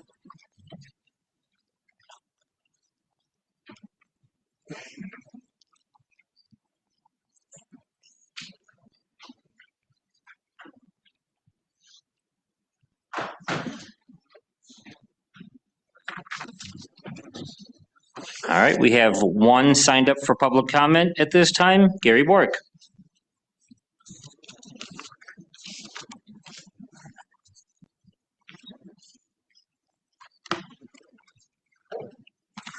I want to thank those of you on the board who worked on the 4th of July event. It was a success, I believe.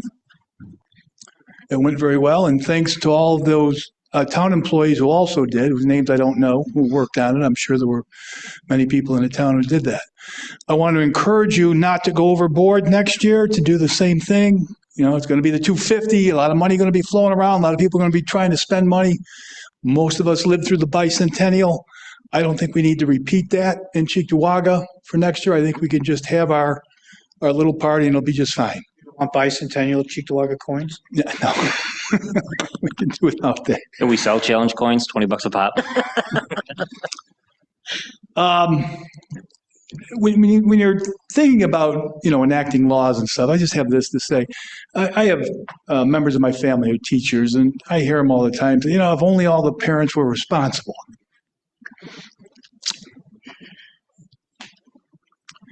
You got to figure out how to manage the children in your classroom, regardless of whether or not their parents are responsible. And we have to figure out how to manage irresponsible as well as responsible Airbnb people.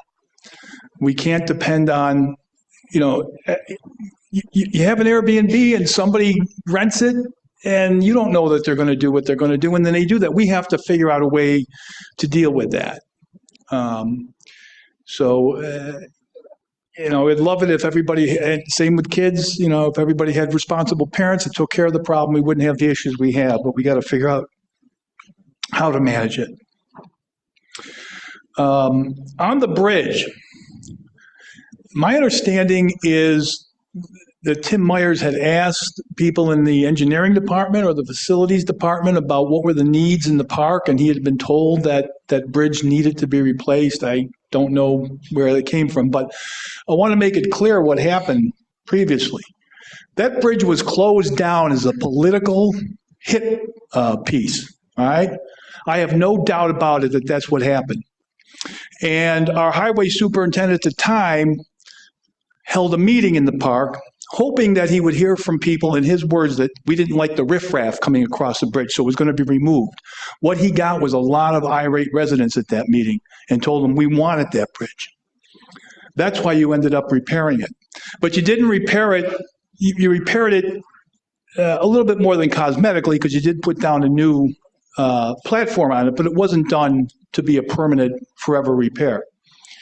And in fact, when that bridge was closed down, it was closed down because of a softball-sized hole in one board. I went over and took pictures of the bridge over at, is it North Creek Park, which was in horrible condition compared to that bridge. And North Creek Park wasn't closed down. That's why I still feel that was nothing but a political hit.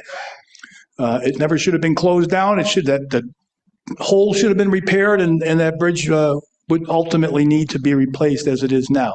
That's an important bridge to that community. Mhm.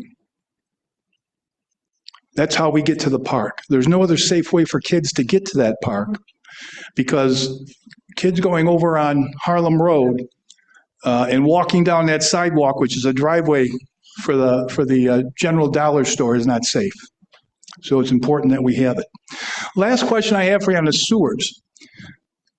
Every year, that company from Massachusetts, whatever, shows up in Parkview Terrace, the Parkview Estates, which is Parkview Terrace and Victoria and Marcus, and they're running those hoses down the sewers every year. Is it not working, or what is going on there that they do that every year? You talking about National Water Main? Yeah, is that the company? Yeah, I couldn't tell you exactly what they're doing over there on an annual basis, but Is it going to be going on forever annually? I can check into engineering and see what they've been. I mean, you'd think sooner or later that project would be completed, we'd have to stop paying them. But if that's going to go on forever, it's going to cost us forever. Maybe whatever they didn't work. We should think of something else. All right, thank you. All right. Do we have any others that would like to sign up for public comment? Seeing none, hearing none, we're going to move on to supervisors' comments. I got a few things. Between meetings, I looked into the hotel bed tax situation. We were talking about this morning, and the latest word I've got from contacts both on the Assembly and the Senate side is that the law hasn't made it to the governor's desk to be signed yet. When that happens, that's going to enable the town board to get moving on a local law to enact the bed tax. What the state law does is it allows Cheektowaga to have its own local law. Once that's signed, then we can get working on a local law. The attorney and I have had conversations. I know other board members have checked in on getting a local law on the books for how to deal with this. There'll be a piece of the upcoming petitions committee meeting that'll be happening where the town board is going to be looking over a variety of local laws. I know we've had residents here talking about trees uplifting their sidewalks. We've got an issue relating to above ground fuel storage and a number of other things. We're going to get a committee meeting together to look over a number of our local laws, clean some things up, get some things off the books, put some things on the books to get things more current. It's something that happened in the past on a regular basis, and it's something that we need to bring back. So that's going to help address the hotel tax situation. We had a nice event in the town park on July 3rd with live music, food trucks, all of that. It's nice to see people starting to come back to that. It was better attended this year than it was last year. We're getting more and more folks that are sitting through the lawn in town park to watch the fireworks when they come out. And I know in mentioning that, a lot of folks that have been paying attention to the news or things going on in town have heard about the incident yesterday in town park where a vehicle drove through the lawn and while there was softball going on and put a huge scare into a lot of folks. I know there's a lot of concern about safety in that. Spoken with our chief of police about increased patrols and some things we can do in the short run. We're going to do the best we can as a town to deal with safety and security there. We've already increased patrols in that neighborhood. There are things that the state government can do in terms of chasing laws to disincentivize those things. But we've got a course of action, at least what's in our hands at the local level. Upcoming at the end of the month is our Polish festival. So the last Friday, Saturday, and Sunday of July, 24th, 25th, 26th. Thank you. I was forgetting the dates. We're going to have the largest town park event of the year going on. We get a really good turnout for that. With Airbnbs, it was a lively discussion tonight on that. I think it was necessary. I'm glad that public hearing is still open. We've got some good ideas on how to make some amendments there. And in terms of the text of this local law, I think we should get it attached to our next meeting agenda. Diane, when you and I talked earlier about getting that on the website, that way folks can review it. This is one of those things that if we're going to do it, we need to make sure we do it right the first time. So I'm glad that we're spending some more time discussing that.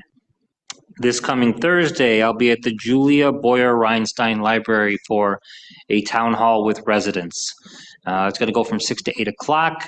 Among the guests, there's going to be County Comptroller Kevin Hardwick and County Executive Mark Polenkars. We'll be there to discuss matters involving the town of Cheektowaga, and to the degree they can get into the town issues, the county executive and our county comptroller will be sharing their thoughts. It'll be the fourth, maybe the fifth time Mr. Hardwick's been at one of these events with me. It's always good to have other local lawmakers there. And capital projects. We discussed a couple of them tonight. We approved, or we went on record in favor of matching $10 million. We're moving along the David Street Bridge repair. We have Pleasant Avenue's notice to bidders going out. This is I'm about 7.5 years in on the board. In the last year and a half, we've had some, I'm going to call it growing pains. I think sincerely it is growing pains and differences of opinion that have led to these projects getting done a little later in the year. When I was a councilman, we would discuss this stuff maybe at the end of the year, maybe around January of the list of things to get done. We'd get resolutions in February and March and have funding set up in terms of bonding and all that. There's a different philosophy with this current iteration of the board, and we're going to work together on that stuff. But because of the different philosophy, I think we have to start this a little bit sooner. I talked with a few folks about getting a capital projects meeting of sorts together as soon as September, right after Labor Day. That'll give us some time to look at the things that we have on the agenda that we need to get finished, some other needs that are coming up, and then things we might want to get down the road, and rank those projects and prioritize those things. Once we do that, that gives us an opportunity to afterwards discuss what the budget is like and where we can find money from the state level, and if there's possibly any money from the feds, to get it from there, especially the county, and to get the funding side of that worked out in the last couple months of the year. It also gives an opportunity for our state lawmakers. I've talked with our assemblyman about this, and the senator and I have had some discussions on infrastructure broadly, but get an opportunity to include our senator and our assembly member in walking through some of our buildings and facilities if we need work there, get them more acclimated with the projects that we need their assistance with.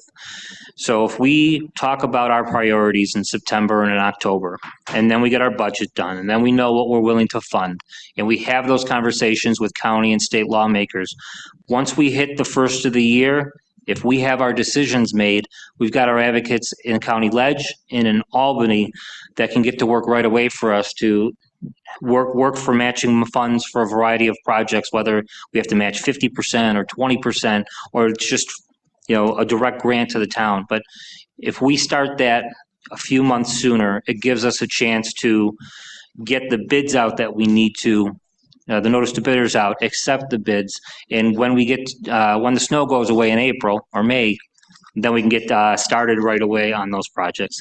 That's all I've got. Council members, you want to begin at this end?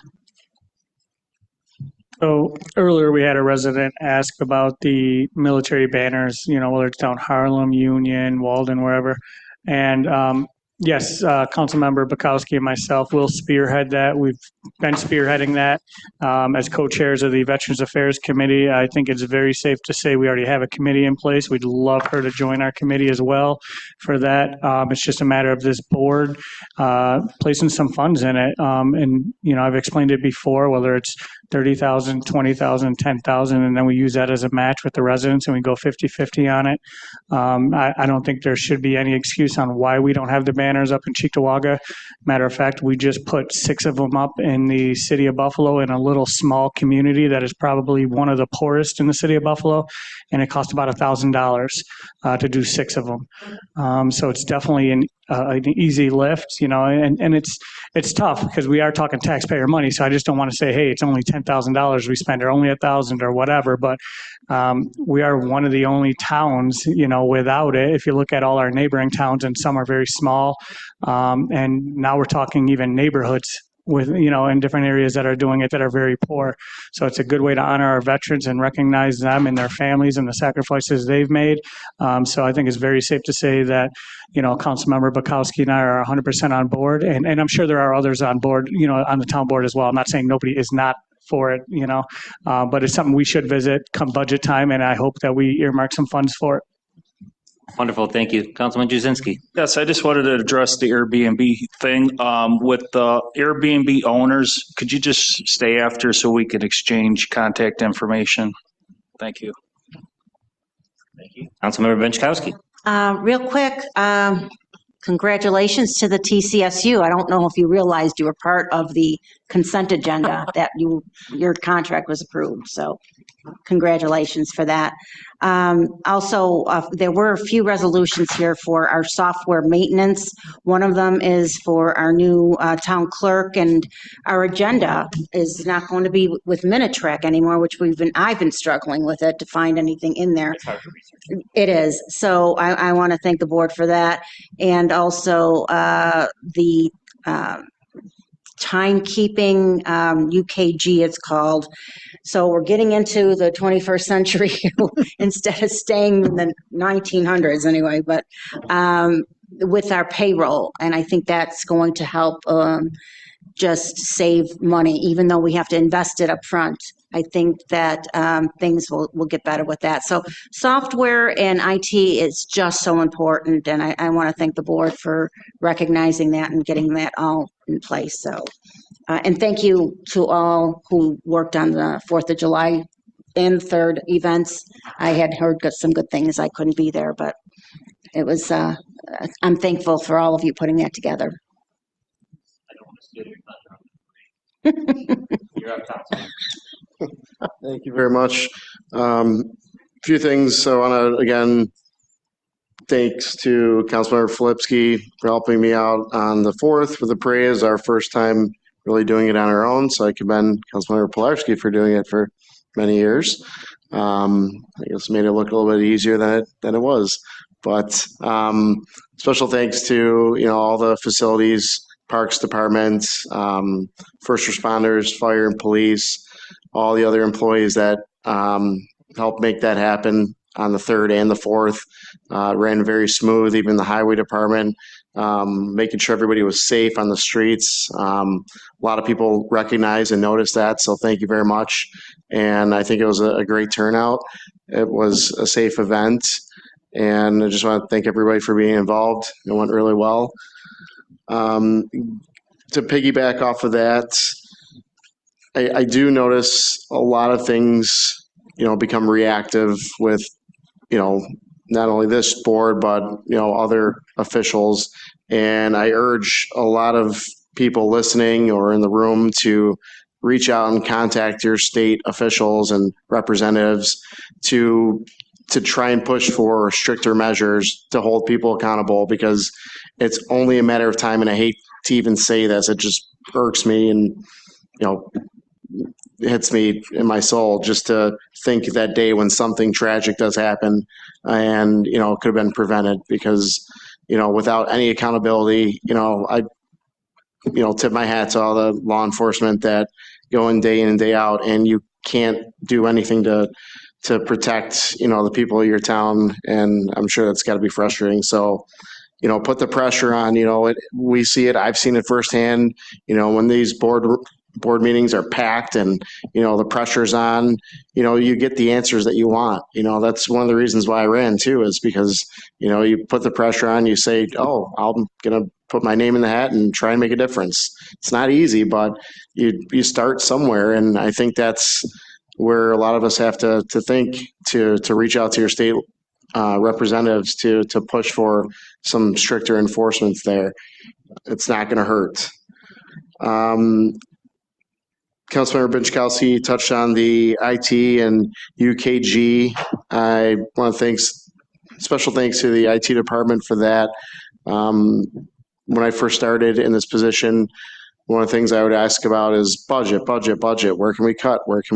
And I was always told that, 65, 70% of the budget you can't touch. It's payroll and, retirements and all of those things. And So thinking, well, how can we tighten up that 65-70%? And a big portion of that is payroll and getting a system that is not antiquated so that you are in the 21st century, so that it's easier for the employee too. You can see the vacation time logged and, your total hours for the week, your overtime, sick days, all of those things. And it's easier for us to keep a track of those things to make sure that everybody's getting paid properly. And, not to make a joke, but dead people aren't voting. We want to make sure that everything is actually accounted for. I think that's very important when it comes to something so large in our budget. I think it's great to see finally coming to fruition, and it's certainly an investment up front, but that's something that you'll see pay off, over time, because to be using pen and paper to log people's hours in a town this size is something you wouldn't think exists, but we're moving past that. So thank you very much to the IT department for getting that, making that come to fruition. I just want to also do a special thank you to all that were involved with the Freedom Fest and the parade. It was a very nice turnout, I thought. Freedom Fest was really great. The band was good, the food trucks, and the people that were there, it was really good. But a special thank you to the Parks Department for all their being right on cue with taking care of everything, cleaning everything up, and being mindful. A special thank you to all our first responders, our police department, who did an awesome job. Also, the highway department during the parade had the streets really blocked off, pretty cool. Pretty nice with that. Special thanks to Tony Filipski and Vern Thompson for taking over and managing the parade, because it was a nice turnout. Next year, the only thing is we don't want to do anything super big, Mr. Borg. We won't go that crazy, but I would like to see maybe on 4th of July, once the parade is ended, you walk into the park, maybe add a few more food trucks. We were able to get 2. It was late in asking them to stay on from the day before because they had other commitments, but it'd be nice to have a little bit of downtime and just chill and maybe have a cold drink and a beverage and, and socialize with everybody. To just confirm, the Polish Festival is going to be coming up, and it is July 25th, 26th, 27th. I'm sorry, I misspoke on the dates, but I didn't have 25, it. Thank you. 26, 27. And this coming Sunday, from the Cheektowaga Youth and Recreation is having a Sunday Fun Day. It's going to be at Cheektowaga Town Park. It's free.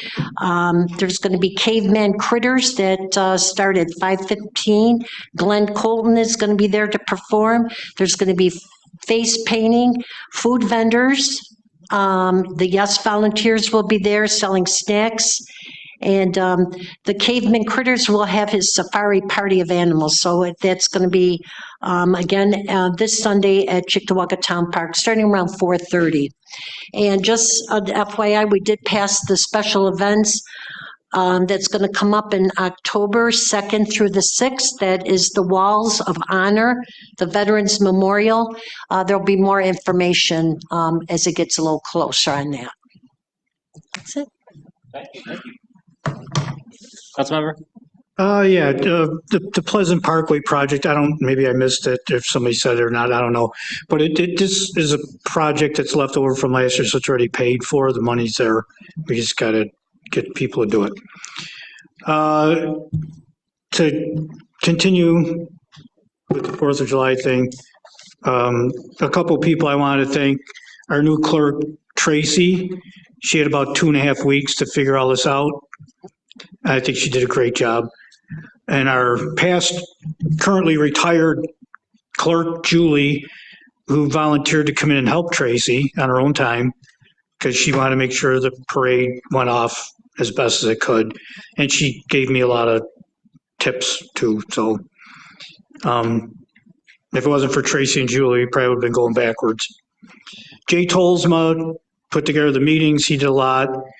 Again, the police department, highway, Rick, Mark Carnudo, guys had your guys out there. We said We said there would be subtle changes, security changes, but they were pretty obvious. You guys did a good job. Thank you, keeping everybody safe. Joe Enos, the fire inspector, the Parks Department, and the participants and the sign crew, everybody worked together. And lastly, if we could, I'd like to see if we could end on a moment of silence for the passing of past Police Chief Bruce Chamberlain last week, and for the people in Texas, the kids. And you think we got problems? I can't even imagine. That's all. Thanks.